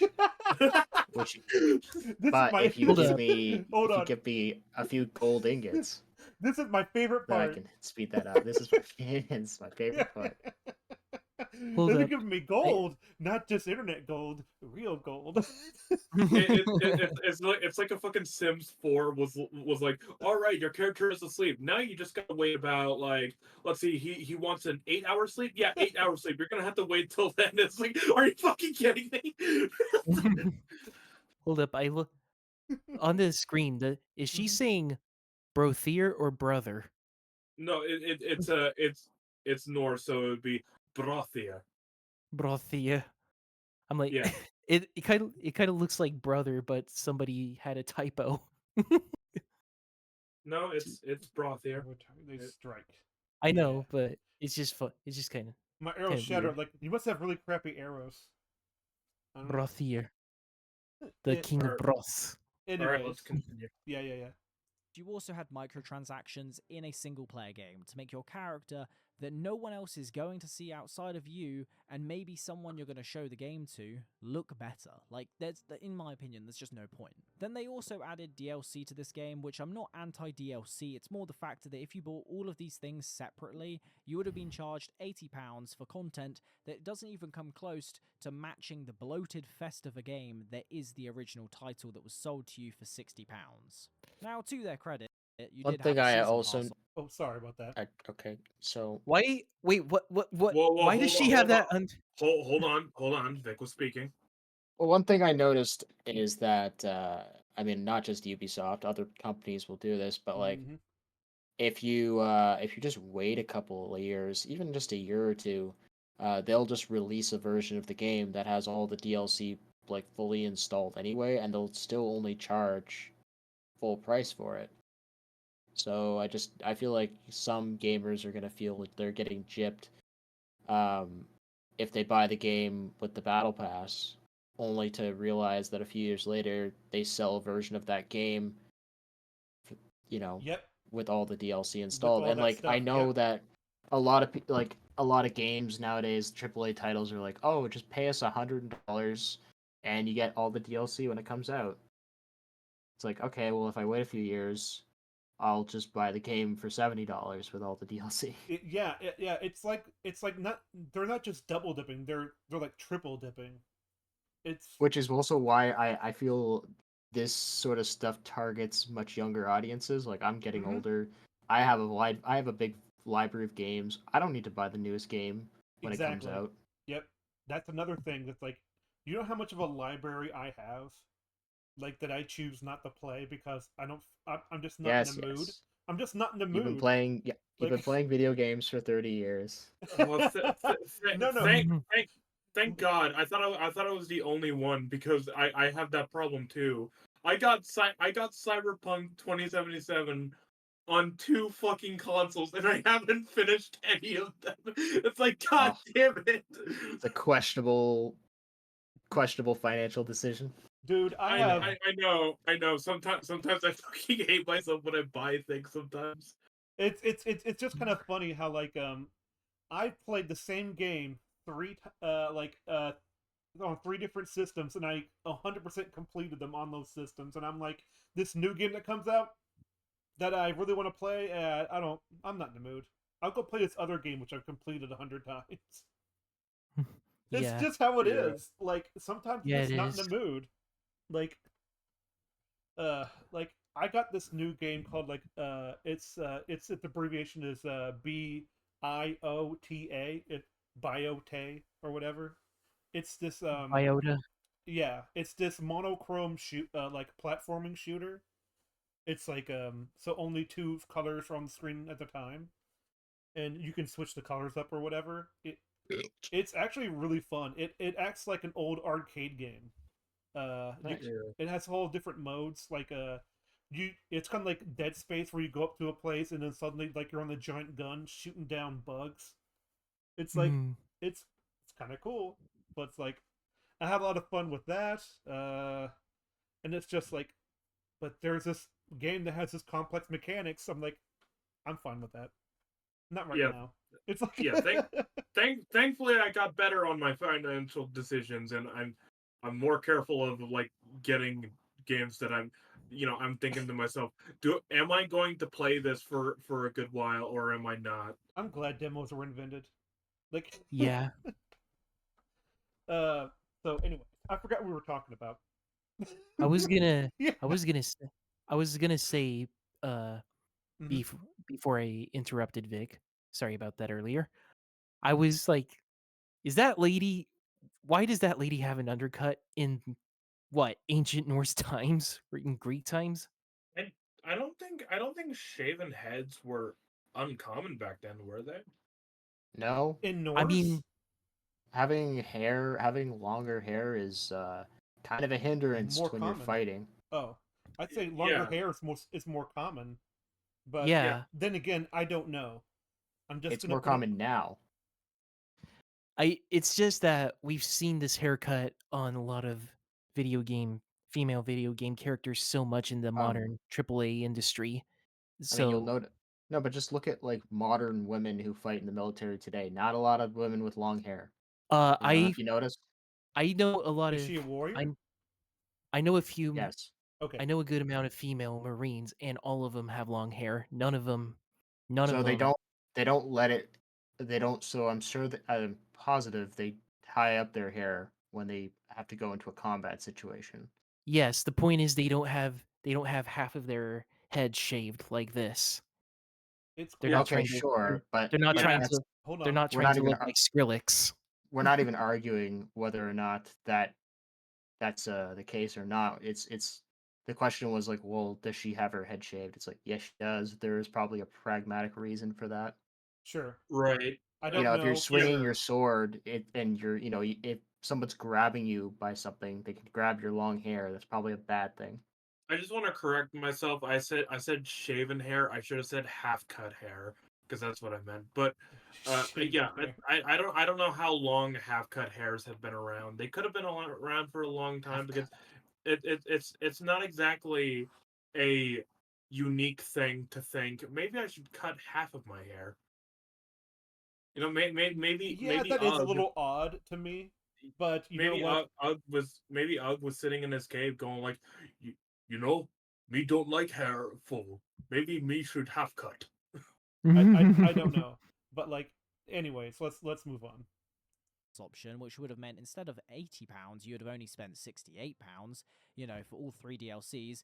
Great savings. So they had a Mm. game that wasn't fully what they were selling, microtransactions for making your horse look like a unicorn, or having your character look slightly better, XP boosters when they said they weren't going to add them into the game in the first place, and DLC totaling almost £70, which proves to be even less than half of what you're getting if you were going full completionist mode on all of the content. And then the final cherry on top is that it's just a bad game in comparison to what it wanted to be, which was The Witcher 3. Like, if anyone who tries to dispute that point, just go watch Ubisoft's entire point around the success of The Witcher and why they cared about this game and why they went down the RPG route. Like, it is the most blaringly obvious thing that they wanted this game to be The Witcher 3. They just weren't able to pull it off. Then the last one on this list is Oh Overwatch 2, boy. which Here we summarizes go. as follows. Froggo's favorite. I have so Yeah. many things to say about this game, but I'll let him continue. I just love as soon as I Well, this is pause. just about greed, Yeah, so of course, and let's hear that. I Oh, just I haven't seen May in a while. I just love this face. It's like I'm very disappointed right now.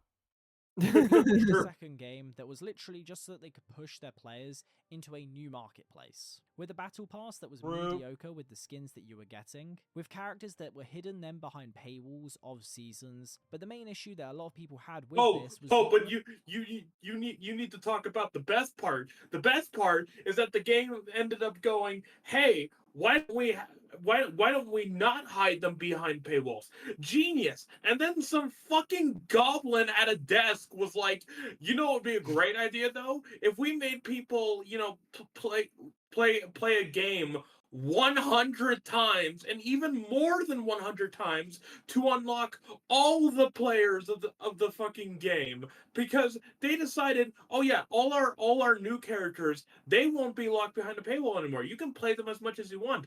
But the old characters, no, you have to play the game so many fucking times just so that you can get them all. It's like, why didn't you just have them all unlockable? Marvel Rivals was able to do that. It's like, I'm sorry, were you talking about a successful game? I'm sorry, this is Overwatch 2. You forget that. Dang. Multiverses had the same issue a little bit. You could only play 5 characters at first, and you had to go through like a bunch of like Well, boring missions and tutorials in order to earn currency to buy the other characters or keep yeah. playing the game as well. yeah. At least that game. Okay. Sorry. You're very At least passionate. that game gives you in-game currency just from playing the missions and stuff like that they laid out for you. And even though that you can only play 5 characters, at least they switch it around every week for you to play different characters and get used to those characters. It's I'm sorry, it shouldn't be that fucking hard to do. No, you see, they want you in a Skinner box, and they want you to just grind that out. You must be online playing this game all the time. You must breathe it. Okay? You must become the Overwatch 2. Yeah. Well, I'm not that far off from the truth. It's like they thought you would just play this game nonstop all the time. It would be your lifeblood. It's I'm gonna say something. I'm gonna say something, and I just want people to hear you me said a out lot when of I things, when I, but all right. yeah, you know what I mean. But I need people to hear me out when I say this. At least Fortnite, at least fucking Fortnite, before they fucked it up even further, at least they made sure that when you're playing the battle pass, you you can at least get the in-game currency for free, even though you don't have the battle pass. So at least they did that to where you can build it up so that you can get the battle pass without paying real money. At least they fucking did that. And Overwatch 2 was like, no, we don't wanna, you know, I think it's better if we do it this way. That'll make the players love us, especially if we hide the fucking story mode behind a paywall as well. Should we continue with the videos too? Yeah, Yes, continue. please. Let's continue. I wanna know what if he says exactly what Froggo says, just more boring. No. Oh, that's mean. Aw. I feel like he did say it in a very concise, non-boring way, and he didn't even get angry. I'm sorry. That's not It's all good. angry. What are you talking? That was a ton of pent up anger. So You're boring. You're boring. You're boring. This is the result of playing video games. It makes you violent and angry. Right. All right, let's continue. Almost impossible ability for players to even get skins normally. With people calculating that overall you would have to play this game for 300 years worth of time to even get every single skin in the game, which is literally absurd. Go screw yourself. Oh well, So instead, now you pay have to money play. for it. No. Now you have to play 20 more hours to fucking unlock all the characters. I know. It's even more than 30 hours. You said that already. Also- all right. Also, I know, is it just I'm me? sorry. I'm sorry. Yeah, Is it just me? Is it just me, or does the UI look worse than the first game? It's Oh, I wouldn't know. We're watching it on strange. Watch together.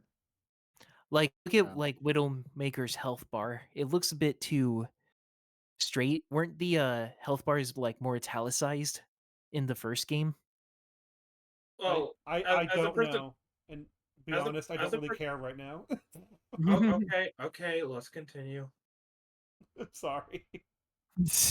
And accept being screwed by Blizzard. With all of these titles that I've just mentioned, on top of that, many others out there has just created a massive distrust that the average player and consumer has with a lot of these big companies. And it ends up making you come to the conclusion that pretty much none of these companies really care about the mind of the player more than they just care about the fact that the game is slightly profitable and makes kids beg their parents for credit cards. They are a business. Well, what kind of happens in Iran stories is that like they'll steal the credit card from their parents and then pay for it and then realize they spent like over $1,000. Like it's it's insane. And now Blizzard is going back, is like backing up significantly, going like, no, guys, we have the loot boxes back, guys. That'll make the game better, right? That'll make the fucking game better. Let me just Why say, wouldn't you? I am never letting I'm probably not gonna let my kids play games like Fortnite or Overwatch 2 or anything like that because I don't trust them with my money. Well, I have no problem with playing Fortnite No, because I guess don't. what? If No. you have to ask me for my credit card details before Well, you can pay for something. even if they do, even if they do try to ask me and they're consistent on that, I still don't like opening up the risk of them just stealing my credit card and then buying a freaking loot box or whatever. Okay, to be Well, just fair, put it on the top shelf where they can't reach it. put it on the top shelf. Yeah. How are your kids stealing? I was just gonna say like why I wouldn't even bother with the point of like, oh, they're trying to capitalize on kids stealing parents' credit cards. Like I wouldn't even make that the main focus of the issue. Oh It's like, well, no, if kids are no. stealing credit cards, that's just bad parenting, and that's not the fault of a developer. No. Just focus on the criticism of the microtransactions and how they are Mm. predatory. Yeah. Oh yeah, Like, yeah, yeah, yeah. Yeah. Like the one thing predatory is that you do like these do target younger audiences, and that gets into the and it's true they're not responsible for like them using money irresponsibly.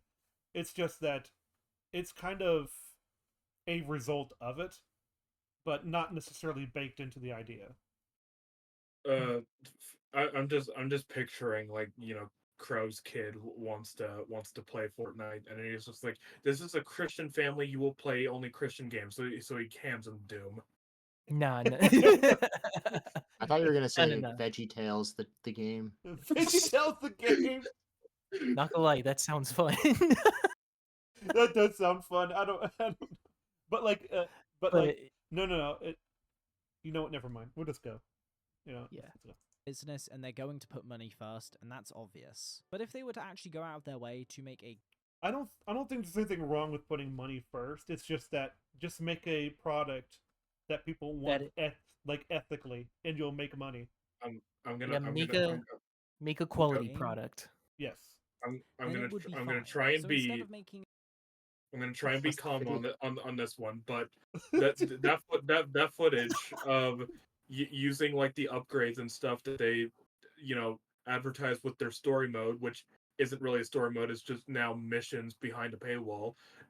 Those upgrades, I saw like a commercial for Overwatch 2. Apparently, they have now implemented those upgrade systems into the gameplay. Is just like, so you basically took the story mode, this whole thing that you planned out, you got rid of it, and then you decided to chop it up into little bits and just throw it on a plate and go like, here you go.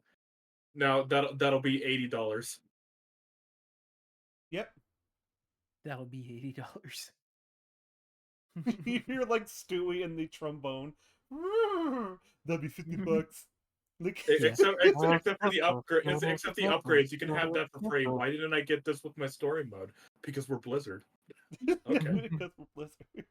a good game, they choose to make mediocre games at best, ram them with as many methods as possible to bleed you dry of your money. From the core Also, look at these cutscenes that are also like very. It's kind of funny. I'm like, man, I would sure like to have a story mode. fans especially, all the way through to the casuals who just find that one thing that looks cool, or like I said, kids who are jumping on these games. You want to and end up hear? You begging want to their hear a funny story? No, parents for the It- new it- skins. okay. This has led to the likes of Ubisoft now having I'm sorry, dude. I'm really trying to get. I'm trying to power through this a little I'm bit. sorry. It's just you brought up the subject of Overwatch 2. Now I can't think of anything but Overwatch 2. to try and Well, reclaim back their he's gonna core talk fan about it later. base with Yeah, a game his like other Assassin's points. hmm Creed Mirage. A game that is being sold on being a return to form, but is built completely within the realms of the Assassin's Creed Valhalla engine and originally was meant to be a DLC for the same game. They've clearly seen something that's made them want to prioritize keeping their fans and keeping the original formula of the games with the linear storytelling. On top of that, the surprise undercutting of the market coming in at £50 instead of 70, and that you can even get for cheaper on something like CD keys at £30. Now the reason that it's gotten to this point where many companies are going down the extremely greedy route is down to two main reasons. One is that the main focus for many of these games coming out is purely from a financial perspective. Yes, these games are being made from big companies, so they're going to be caring about it, but they shouldn't be putting all of their effort into trying to figure out new ways of ripping away money from you as the primary intender for why the game is coming out. The reason the game should be making money in the first place is because it is a genuinely good game first. Yay, he did it. Yay. Yeah, true. Yeah. I get. Ultimately, it's also people can have food on the table as well. But Well, yeah, I make a mean, quality product. If you're consistent with your quality with a quality lineup of games and everything, and good business practices Mhm. and all that, then you can sustain your employees long term, lot longer. I always like the idea. I really did like the internet historians point of view on like what was it, No Man's Sky, where it's like he went back to the drawing table and wanted to make the game better, like genuinely, and then like and people started accepting it again. Like that's true sort of redemption from a developer who did have a lot of money. Hmm. So it's not always cynical. Um, Yeah. Then guess what? People are going to buy whatever else you give them because you've given them a good product as well. However, one of the biggest issues within many of these companies is they're run by people who are just a bit too old and they only know what games are cool because of their grandkids and what they're playing. Nintendo. They don't end up respecting that games are an actual art form and should be cultivated properly. And the other is that they're normally run by people with corrupted moral compasses, like the Guillemot family when it comes to Ubisoft having to put their whole family tree into the company, which means that they have complete control and nobody can make it run any differently. is that true? Oh my gosh! I didn't know. Oh yeah, that's Assassin's Creed. Which one? Unity. Yeah, Unity. So I've seen that That was left the image before. yeah, that was the early state of the game. Yeah. I thought that was Fallout New Vegas or something. I I'm don't not know. gonna lie. The But- first time I ever saw the right image, the first time I saw that right image on like a thumbnail, I legit thought it was a walnut with eyes and mouth. Walnut. That's funny. But like so never mind. I don't know what I was gonna say. they became shoop de whoop. And they only know what games are cool They because of did. their grandkids and what they're playing. Mr. They don't end up Popos. respecting that games are Oh yeah, it's like they were grandfathered in, so they're like hey, he stays, and therefore the rest of my family stays. Oops, it's a coup. It's like, yeah, okay. I can see that happening. But is it really true that like all his like it's a family thing at Ubisoft? Wow. are an actual art form and should be cultivated properly, and the other is that they're normally run by people with. Okay. Over the last couple of years, we've seen a What? few examples of games being unfinished, and even a game that I love. Did it just get dragged back a few minutes or something? Oh yeah, yeah. I did. I just wanted to like go back to the point I was at. So everything's fine. Okay.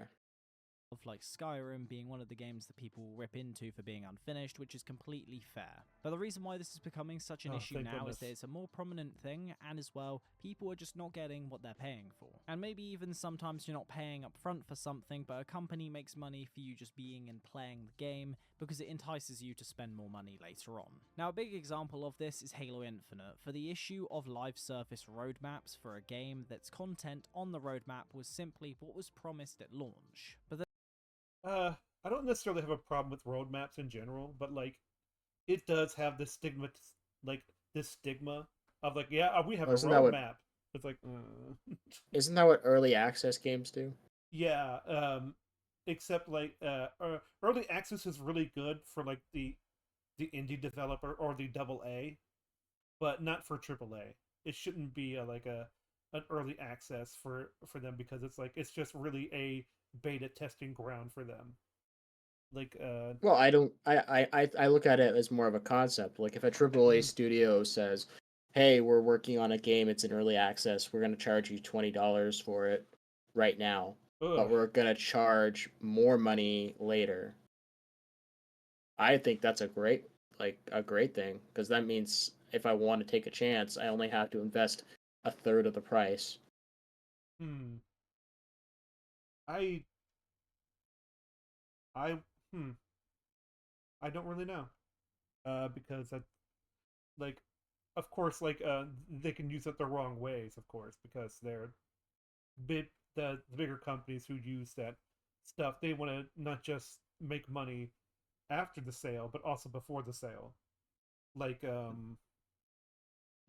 deluxe editions, all that stuff.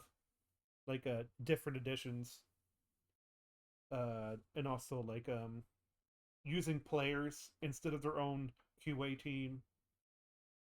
It's like there's all Well, kinds of stuff that goes well, into it. one example that comes to mind is that's what well, something similar at least to that is what Baldur's Gate 3 did. Hmm.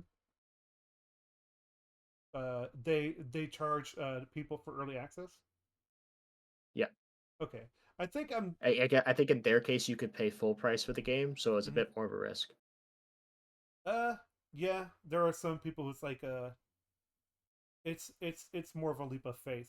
Like I guess. Hmm. then the other one that is the most prominent and well-known issue was Cyberpunk. What unfinished games cause is a massive lack in trust moving forward.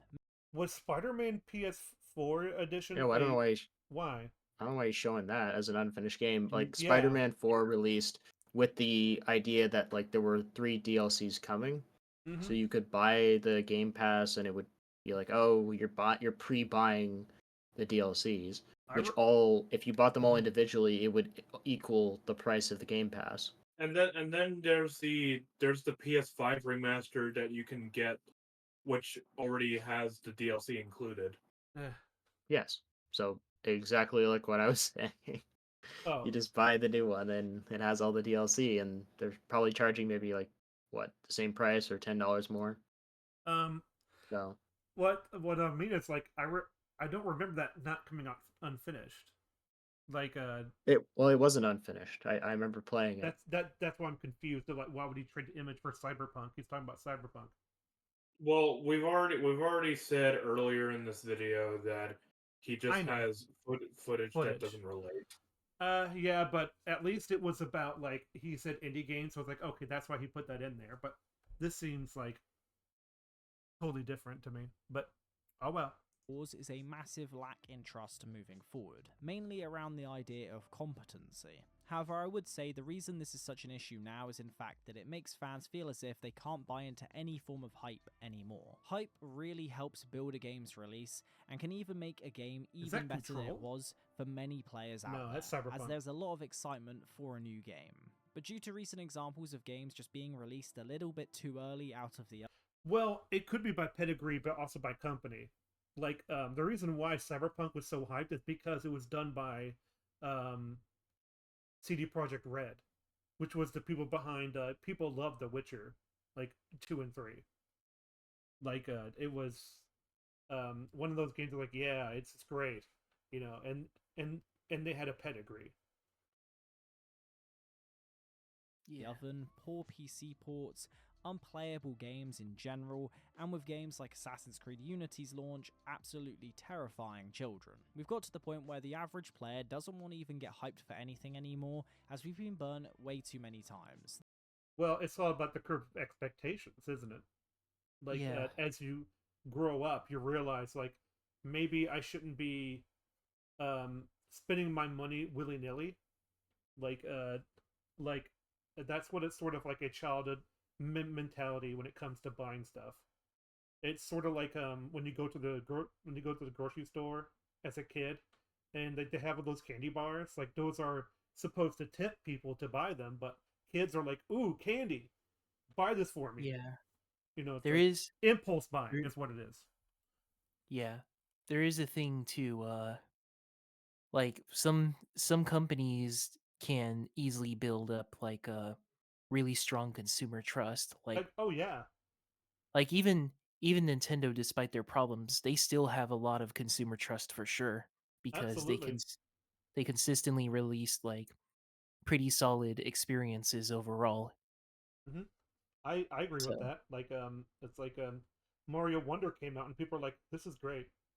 Like yeah, like it looked really it looked really it looked really nice and from the beginning, and it was really nice when it released.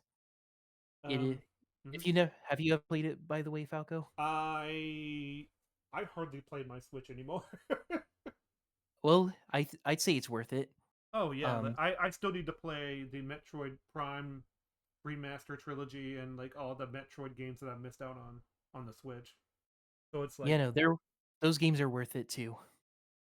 But but yeah, no. uh, I'm just saying there's a lot of like things where it's like I don't bind the hype anymore because like I know like you get burned on that stuff, and I've seen people get burned. Like Yeah. I remember when like remember Error 37 or Error 54 or whatever on EA's part when they had like like they couldn't even play the game when it came out because their server was down for single player games. It's Mm, like, why do I need to sign in to a server on a single player game? It's like, yeah. I remember. Oh, go ahead. no, oh no, it's fine. Go ahead.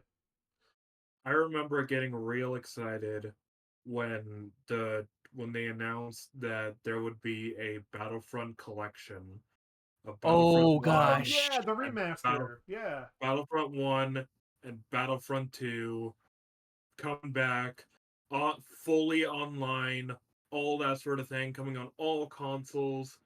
And I used some of my savings from my work to buy that game and pre-order it.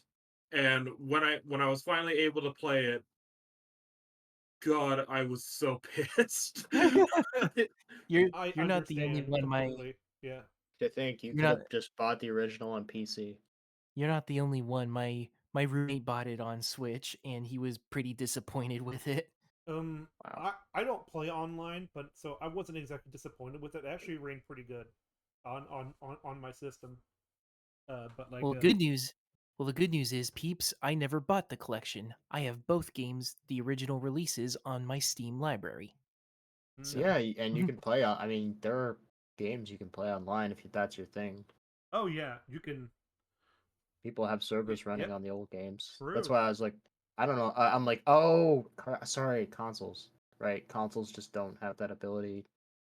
Yeah, it's It's true. something I take for granted now. Um,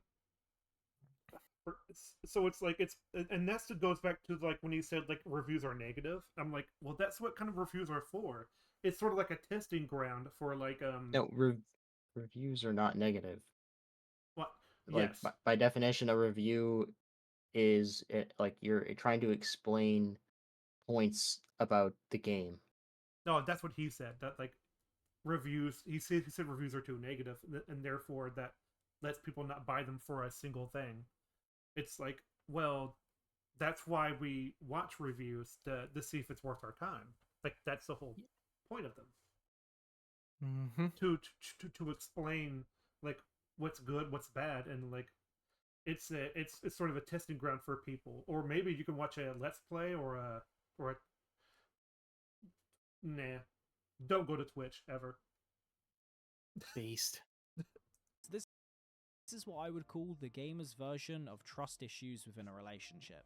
We paint absolutely everything with the same brush because we're too scared of being hurt once. I'm not in a relationship with my games. I'm sorry. No, or- he said there was the equivalent. Or companies thereof. Yeah, it's fine. Again, with the likes of something like Cyberpunk completely destroying most people's faith. Cyberpunk shows Skyrim. I'm sorry, I find that funny. What is this? This is clearly not Skyrim.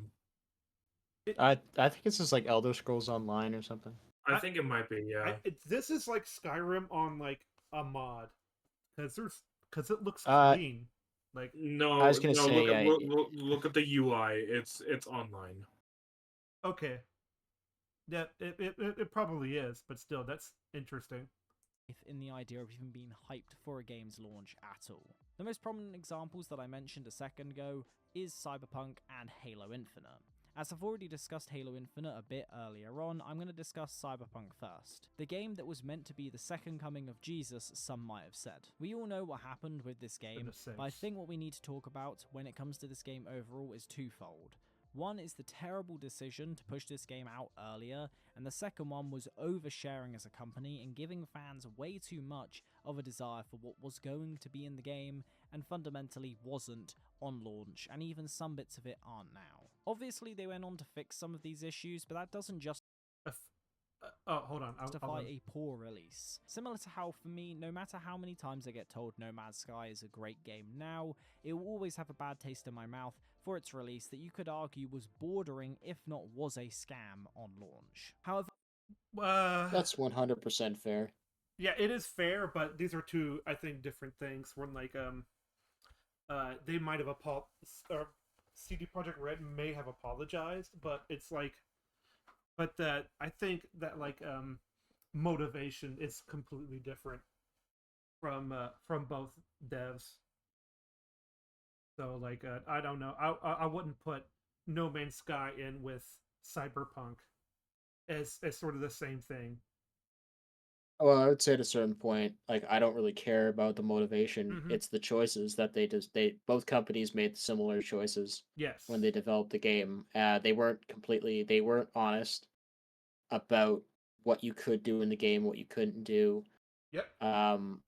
Like yeah, you might sure maybe the main developer of No Man's Sky was a big old introvert and bad at giving interviews and stuff, but that still doesn't justify it. He made matter-of-fact statements. He said you could meet each Yeah, other. he said yes, you can do things. Yep, he did say that you could not do. Yep.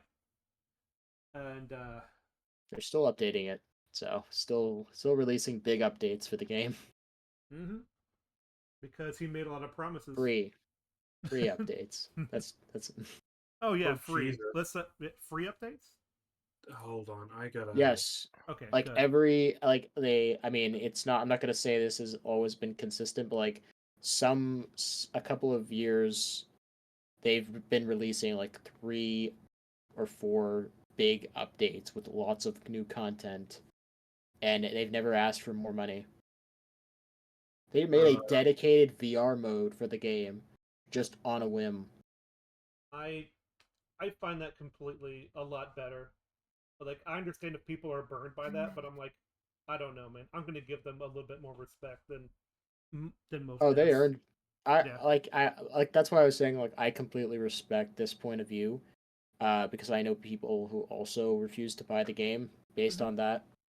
I didn't buy the game until, it was like 2022, which is 6 years after it came out, and because I'm like, oh well, I watched Internet Historian's video, and then I also looked at some of the trailers, and I'm like, wow, there's a lot of new content, and it's all free. They really are trying to earn back trust. The game is still $60 USD, so. Oh yeah, that's that's still great. Expensive, but. No, I didn't. That's not a criticism, really. Mm-hmm. Oh yeah, it's worth. It's worth. I would say it's worth more than that. Yeah, because sometimes there are games that are worth more than their normal asking price, and that's something we do have to consider. Or like why exactly? Like why would they? I feel like they were one of those companies who's like, we already made they already made a lot of money from the initial launch of the game. So like, why bother charging for more content? I think they're trying to get faith back in their product. That's my That thing. was probably a big part of it, but I'm saying like they didn't ask for anything. Even like later on when they had all the good faith back, they're repeating the same cycle of releasing content. It's Good. just it's just nice to see. Yeah, that's what I mean. That's why I like about Valhalla and stuff like that. I'm like, you didn't have to do Like this, but if you go you back gave us and this gift. Like, if you go back and rewatch Internet Historian's video, I promise you there's been at least like 4 more expansions, big expansions since mm-hmm. then. All right. Yeah, and I don't think Cyberpunk should be put in the same league. I don't know. Like, it's kind of I different. haven't played it. Uh, I don't know if they're, but then again, I don't know the motivations of the Cyberpunk team. Maybe they do feel bad. Who knows? But still, if you are completely justified in both decisions now, I think. But with Cyberpunk, obviously, they have actually got a lot of things right now and they've fixed many of the issues. Then you have the other side of the spectrum where Halo Infinite has now been out for 2 years and still doesn't have everything that was promised. You can go check out videos from the likes of the Axeman, who's done a great job at just giving an overall timeline of all of the events around this, but I Unless it's Fallout, Mhm. Joe. think the best thing to do for this discussion is talk about roadmaps, which by itself isn't inherently bad. I would love a game to come out that is fully functioning well I'm glad he said that. with a roadmap for loads of extra content. That would be great. For example, a game like Valhalla with all of its DLCs, if the DLCs were cheaper and the game was overall a better game, I probably wouldn't have as much contempt for it as I I it's kind of funny. When thinking of roadmaps or seasonal things, I'm thinking of like, I know Deep Rock had a season map at one point, and that's not necessarily a bad thing because the updates are usually free, and anything DLC is just cosmetic that is way off over there. You don't even have to pay attention to it, but it is sort of like, hey, you want your miners to look cooler, here it is. Like, do. I genuinely think their roadmap, if the game was all round not a bloated mess, would have worked out way better for them when it comes to the eyes of what the average player views Ubisoft titles now. But the biggest issue with many roadmaps out there is they are nothing more than just let's fix the game or let's fulfill on the promises that we said the game would be on launch. It seems to be nothing more than just trying to fix mistakes instead of actually giving you extra content. I feel it's just the opposite. I feel like they're trying to set up a content that they think they can do. It sort of parallels like a Marvel and DC roadmaps that I see, or Star Wars, where it's like, hey, look at this roadmap of things that's coming out, and then most of them get canceled. It's like, oh, we're not doing so well. Like, yeah, it's almost like you're lying to yourselves. So why are games now being released like this? Well, the most obvious answer is that they're just being pushed out too early, but what would I actually say is the most pivotal part as to this reason? I think it is down to a few different things. The 3 key things that I think make a game like Cyberpunk happen are the following, as they all end up building this concoction that are just dooming your game to fail, even if it releases in a good state. The first of which I would say is that most companies are just looking after their shareholders first and foremost, which makes sense. They are a business, so it's not something that I'm absolutely going to condemn them for, but it is overall something that is affecting the industry. But I would say And their thing is, so when they tell the shareholders, like, how do we turn players into payers? Like, that's a quote, and that's a very disgusting one.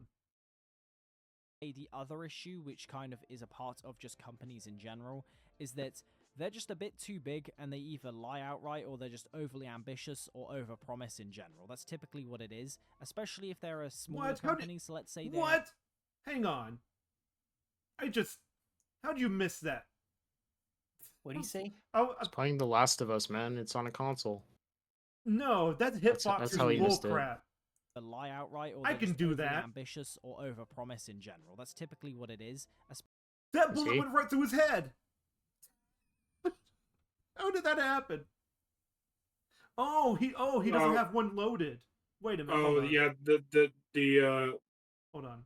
Let me see. Hold on. Lie outright, or they're just overly ambitious or overpromise in general. That's typically what it is. Especially Yeah, he if they're did a shoot. smaller company. So Okay, so Okay. Falco, Mhm. I Yeah. don't know if you're aware. I don't know if you're aware of this, but Mhm.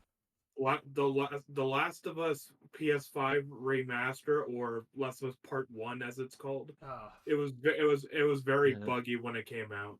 Is this Yes. Is this that one? Yes. I believe Yes. this is Part One. Yeah. All This right. is the PC remaster. The PC port is also pretty bad. Well, that because Naughty Yes. Dog has gone down in their like credibility ever since See. like part 2. So the dogs have finally gotten naughty or something. Oh my gosh. You're deserving You to could put say that. down like a dog. A naughty one. In Oh, Minecraft. stop! In stop. Minecraft. In Minecraft. Alright. Jesus Lord! Oh dear. You're the supposed other to be issue, which Christian, kind you of falls apart bastard. of just Oh, is that came out, that was I'm that trying came to out way listen wor- to him. Hey, God. Okay. Continue. it came out way worse than I expected. Continue. in general is that they're just a bit too big, and they either lie outright, or they're just overly ambitious or overpromise in general. That's typically what it is, especially if they're a smaller company. So let's say they are like a studio of like 50 to less than that, and they release a game that's just nowhere near what it was. They were typically either overly ambitious, overpromised, or just fundamentally lied anyway. So overall, it does make sense for why they want to hit deadlines and be safe with I don't know why he picked that footage. I'm sorry. It's just I'm so distracted by that footage. Like he puts on the flashlight by accident. I'm sorry. to less than that, and they release a game that's just nowhere near what it was. They were typically either overly ambitious, overpromised, or just fundamentally lied anyway. So overall, it does make sense for why they want to hit deadlines and be safe with the games they're releasing. So again, it's not something that I'm absolutely anti, but I do wish that some of them had the guts to, try and actually make something new and interesting. The other, in my opinion, is just overpromising to the fan base with the likes of 343 with Halo and CD Projekt Red with He really likes to go back to this footage of Spider-Man. Like, Yeah. oh well, Well, this is just an example of a AAA game. I guess. But man, this But was it's not received very well. It's It's just not weird. it's not coinciding with his points or what games he's bringing up. Yeah, it's just kind of weird. Well, Cyberpunk. I've watched video commentary videos with just that have gameplay footage in the background, just Oh, just yeah. talking over it. Oh yeah, it's just that it's just I kind don't, of I odd. don't really think it's I don't think it's that big of a deal. Right. I'm not saying you can't have commentary over gameplay footage that isn't related to the things you're talking about. But you can't just go, okay, sometimes I'll do it, but sometimes I won't. But sometimes I will, but sometimes I won't. Well, you can. Why not? You can, but it could be confusing for some people. At least this is a AAA title. It's He's closer criticizing to the sun. he's criticizing the AAA industry, so maybe it's just kind of giving a reference for what he thinks is a good AAA title. Maybe, I don't know. I would have to search its head, which I can't do. But the last one is down to, in my opinion, the heads of studios promising their publishers that a game will be complete, so in turn, they end up overworking their dev teams into cutting corners in development. I see a lot of people try and Yeah. blame just the publishers for all of these issues, but I think a game Nope. like Destiny 2 is a good example of why this isn't always the case.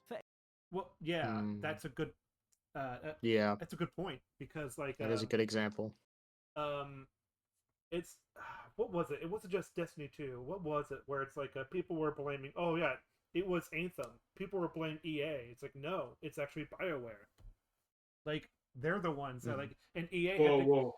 no, EA Who had to left? come in and actually and say, hey, what are you guys doing? Stop stalling. It's like,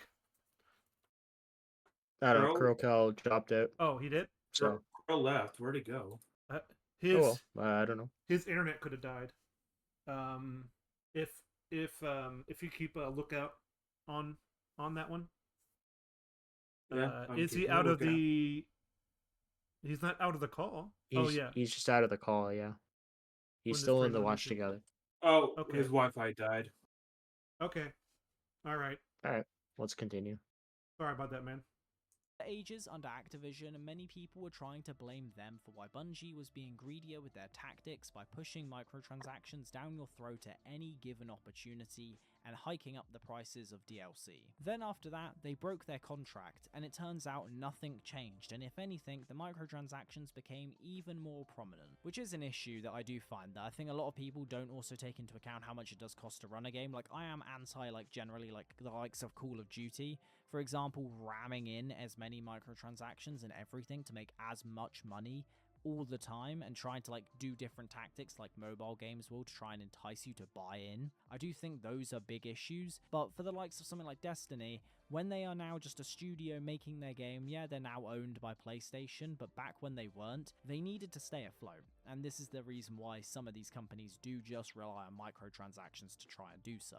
However, what I do think is actually the core issue within the reason why pretty much everything like this happens is just down to Hold on. communication.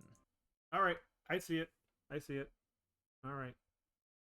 I need to go to my thing and drag him in.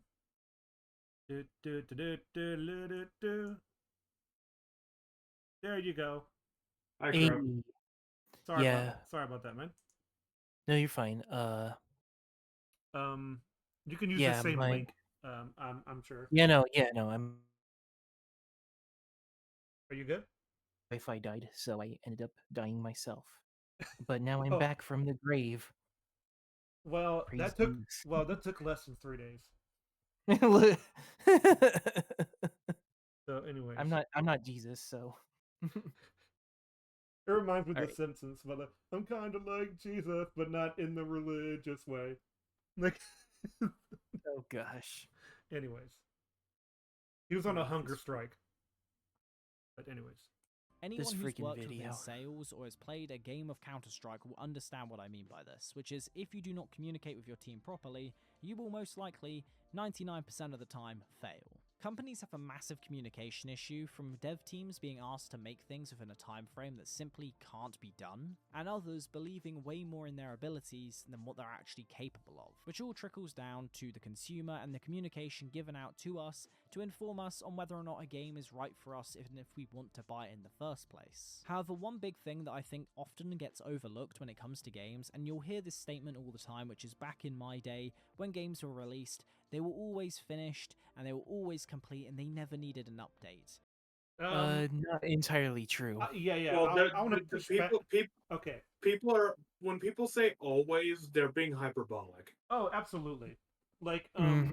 I think people are hyperbolic on that one because, like, I can remember, like, even the most famous ones, like, on like the NES, like DuckTales, is unfinished, and it's easy to speedrun that game because you can hop through walls on accident, and it doesn't take that much effort. Like, so it's like, this seems unfinished. So it's like, even popular games. So it's like, Maybe but maybe the difference maybe he's being, referring to Mhm. maybe he's referring to when people say finished, they came as a complete packaged, yes, even if they weren't polished enough. yes, exactly. That, like, once the game came out, that was the final say. Like, that's the thing they mean. Um, in fact, I played Transformers Devastators or whatever, which is a platinum game, and I was so surprised that I didn't have to download anything for it. It just the game was on the disc. That was it, and I was like, oh, all right. There's no downloadable thing I had to get from the server or anything. It's just complete. It was I was shocked, you know. Uh, Which is, you know, definitely a true statement. Most games that back then were able to do that, and that's because, you know, releases weren't able to just be updated as easily. However, This Mhm. also is down to the sheer scope of the difference of a new average game than what you used to get back then. The average AAA game needs to be great. That is pretty much how the standard has been set now, and that's what a lot of people perceive as it needing to be. But when you have games like Metal Gear Sons of Liberty releasing for the first time back in, I forgot when, it's like the early 2000s, it revolutionized the stealth genre overall, and from a pure comparison standpoint of technicals, you simply cannot compare Sons of Liberty to even something like GTA 4 to GTA 5's development to something like GTA 6's development and what that looks like inside of Rockstar, or what The Last of Us 2 was like, or even what Red Dead was looking like. None of them are actually Alright. comparable, so I find the point of, well, back in the early 2000s, every game was released finished because they had no other option than to release the game finished. That is fine up until you get to the bottleneck of why a lot of games get released and they aren't completely done, they are buggy messes, is because the sheer scope of a game, it is very hard to get close to perfection. I think he's repeating himself a little bit. Yeah, he is. This, not gonna lie, this part feels like a big run-on sentence, and I'm just getting completely lost in the Well, intro of the Metal Gear Solid 2. I didn't want to mention. I didn't want to mention this because it was a very small point to make, but he literally just repeated footage that he already played exactly the same Oh yeah, early, at the beginning of his video. So I think he's he's getting a little yeah. he's So he. you sure this ain't Watch Mojo? Oh, No, just it's stop! not. Stop with that! Stop with No, no, that! no. But it is looping footage, hmm which I don't mind. But it's like you need to loop footage that's sort of relevant. But whatever, it's fine. Moving on. And a lot of people would rather have a game out that's like 98% done than 100% done because they're constantly looking and nitpicking at every small detail to make it perfect. Huh? Wait, who's doing that?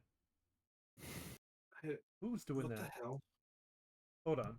I want to go back a little bit. Bottleneck of why a lot of games get released and they aren't completely done, they are buggy messes, is because the sheer scope of a game, it is very hard to get close to perfection.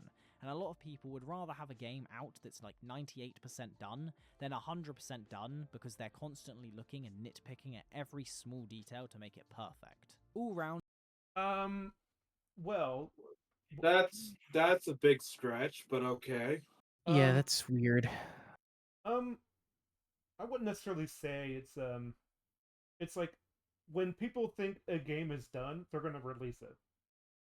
Like, and then they realize, ah, crap, it's not quite. We didn't think of this because that's gonna be a thing that I think all developers are gonna go through. It's like we didn't quite think of this because it's just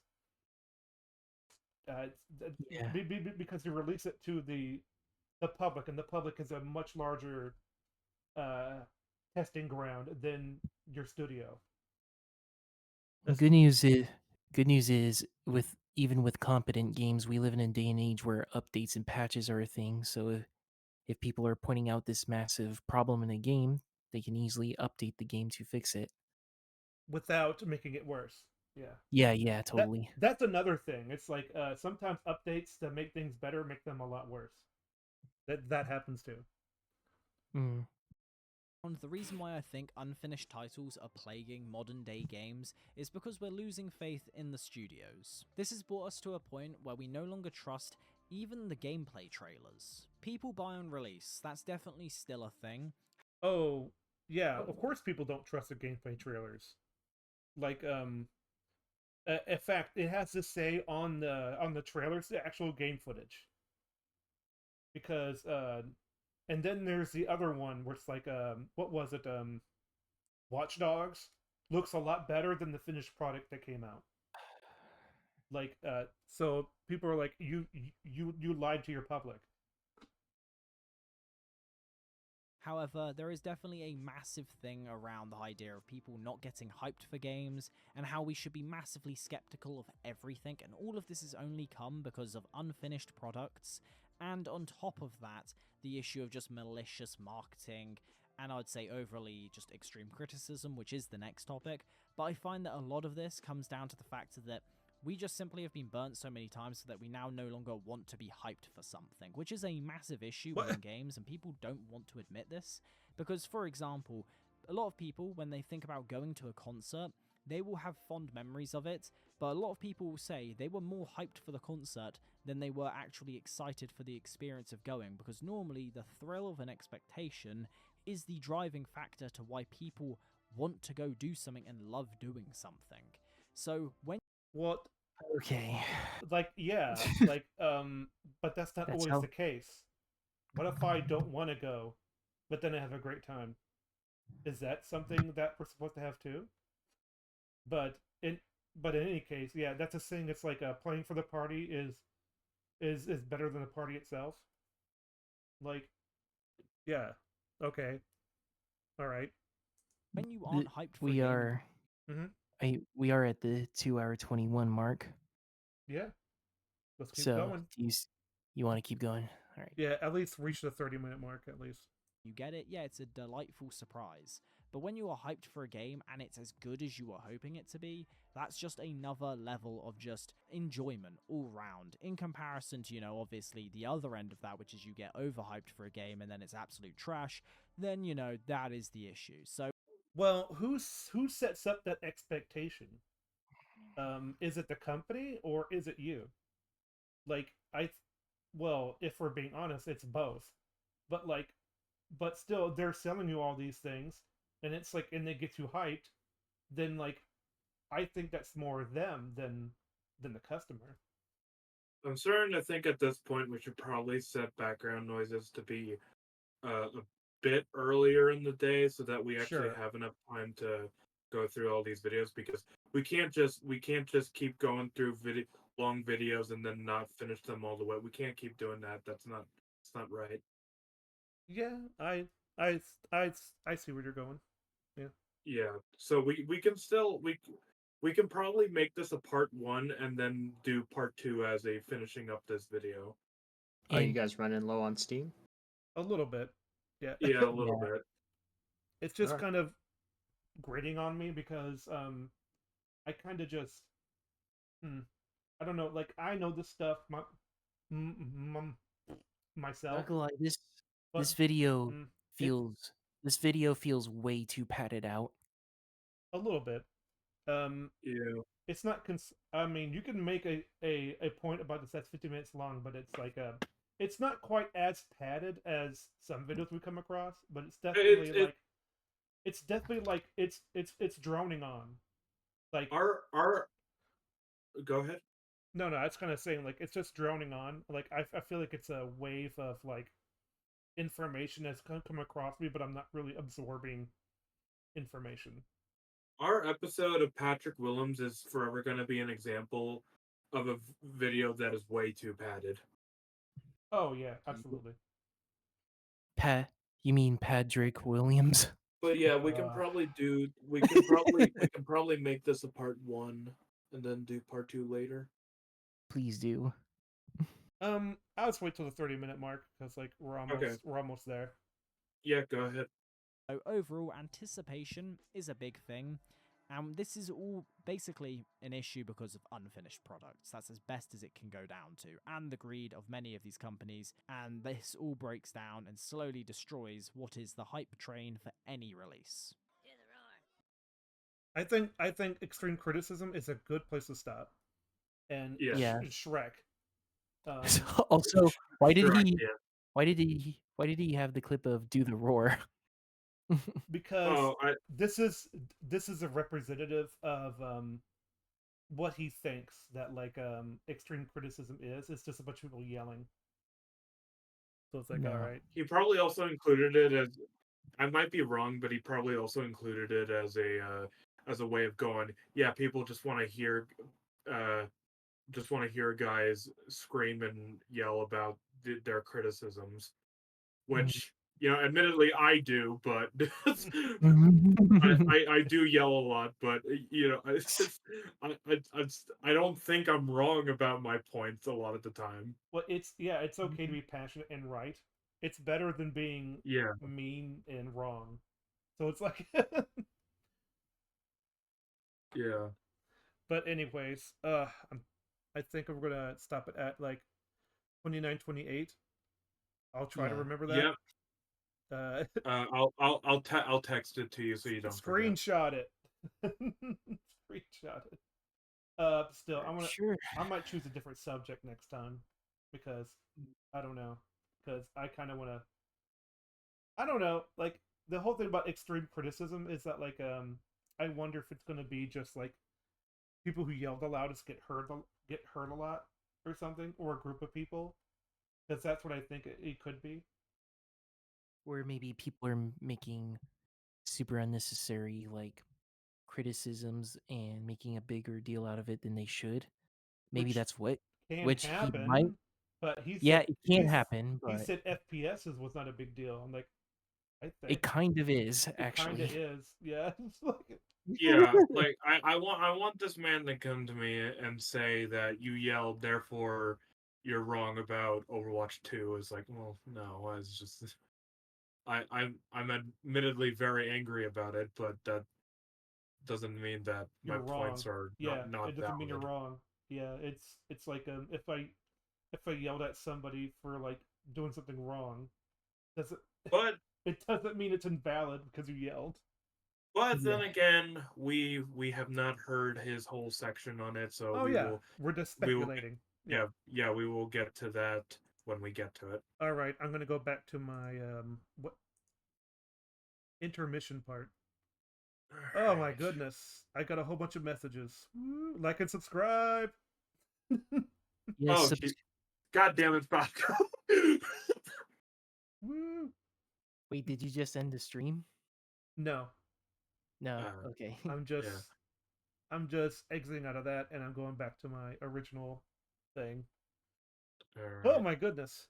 So yeah, I don't know what I if I've learned anything. It's more like I kind of knew. I think this is This, a sort this of is more of an entry level into sort of like how video games work in the entire industry. So I'm like, all right, that's fine with me. yeah. This was more of a discussion piece for us, if anything. Which is not a Yeah. bad thing. No, it's Yeah. not a bad thing. I don't think It's not this a bad. is that bad of a video, really. It's just that the the sort of like the way I don't know. the information, the vibe of it, sort of makes me nod Yeah. along. It's like Yeah. it's Personally for me, I found it a bit tedious to sit through because I knew a lot of the information being said and I felt like he was dragging out his points a bit too long with yes, a bunch of unnecessary he sentences. did say the same thing a bunch of times in different ways. Like Yeah. and like you don't need to a few sentences to make your point. And listen, I know it's like repeating points is not the problem. It's more about the separation of those points. Mm. Is can be really good. Yeah. So does anyone else want to shout out their stuff before we leave? Yes. Well, you go first, Crow. All right. Please like and subscribe on my videos. That's Crow. My my channel is Crow Callaghan, and you can check out my very successful cover of Pure Imagination from Willy Wonka. It's got over 3,000 views, and Woo! yeah, if you like Willy Very successful Wonka, Porter 3000. Robinson, yeah. if you if you like Willy Wonka, if you like EDM, especially that of Porter Robinson, you should definitely check that out. Hmm. We actually have content creators on our channel. Okay? Listen. Yeah. But like anyone else? Frago. Uh, so no updates on the arcane reactions thing. Mm. Sunday is still Sunday is still working on them. You know, we're we're trying to get it out, and I should probably say this. So we will have a notice at the beginning of the video, saying that we are aware that our Mm. current Frogga Watch Along logo looks very similar to the EFAP logo, but that was because but it'll be in the notice that the reason we did that is because it was sort of like a like a concept sort of thing. We were just trying to get the logo ready and done. But it's only going to be for that video. And next time we do we do a Froggo watch along of a show, which will be next Saturday. Oh. We will have the new layout, new logo, all that sort of thing to make it different. And Yeah. I won't announce it until the arcane reactions are done, but let's just say we're going to be doing a recorded reactions of a different piece of shit show. We should do a good show sometime. I'll force you guys to watch, like, maybe Transformers, Beast Wars, or like Buffy. Be like, hey, look at this. But Yeah. anywho, Yeah, that's um, all I'll say. does anyone else have anything to say? You down there Vicky in the got back. I think the video is too long, and that's why I don't like it. Like and subscribe. It Well, I is guess- too long. Um, Too long. but like, yeah, it's kind of funny. The most ones I really like that I like responding to is usually like a few more energetic, but it's cool. It wasn't the worst video ever. It's pretty middle of the road for videos, which is actually pretty good for sort of videos on the YouTube talking about like long topics about video games, which is, you know what, that's pretty good. But Mm. I will say that like I'm sorry, I am disappointed in myself because I haven't yet started voicing that script yet um, for the um, for the best of Buffy stuff. Um, but I do have it printed out. I just need time because we've had some things going on around here. Construction, moving furniture, to make sure that like I have time and a quiet room, and so that's about it. Yeah, and I'm looking forward to doing that because like I just watched a Passion again. It's so freaking good. I just love the idea about how like when you talk about how passion is in every human being and how it represents like how people have control over their emotions and and what that concept means to like to reflect the rest of humanity. So freaking good. So anywho, I'll say goodbye for now. Take care. Sure. All right. Bye.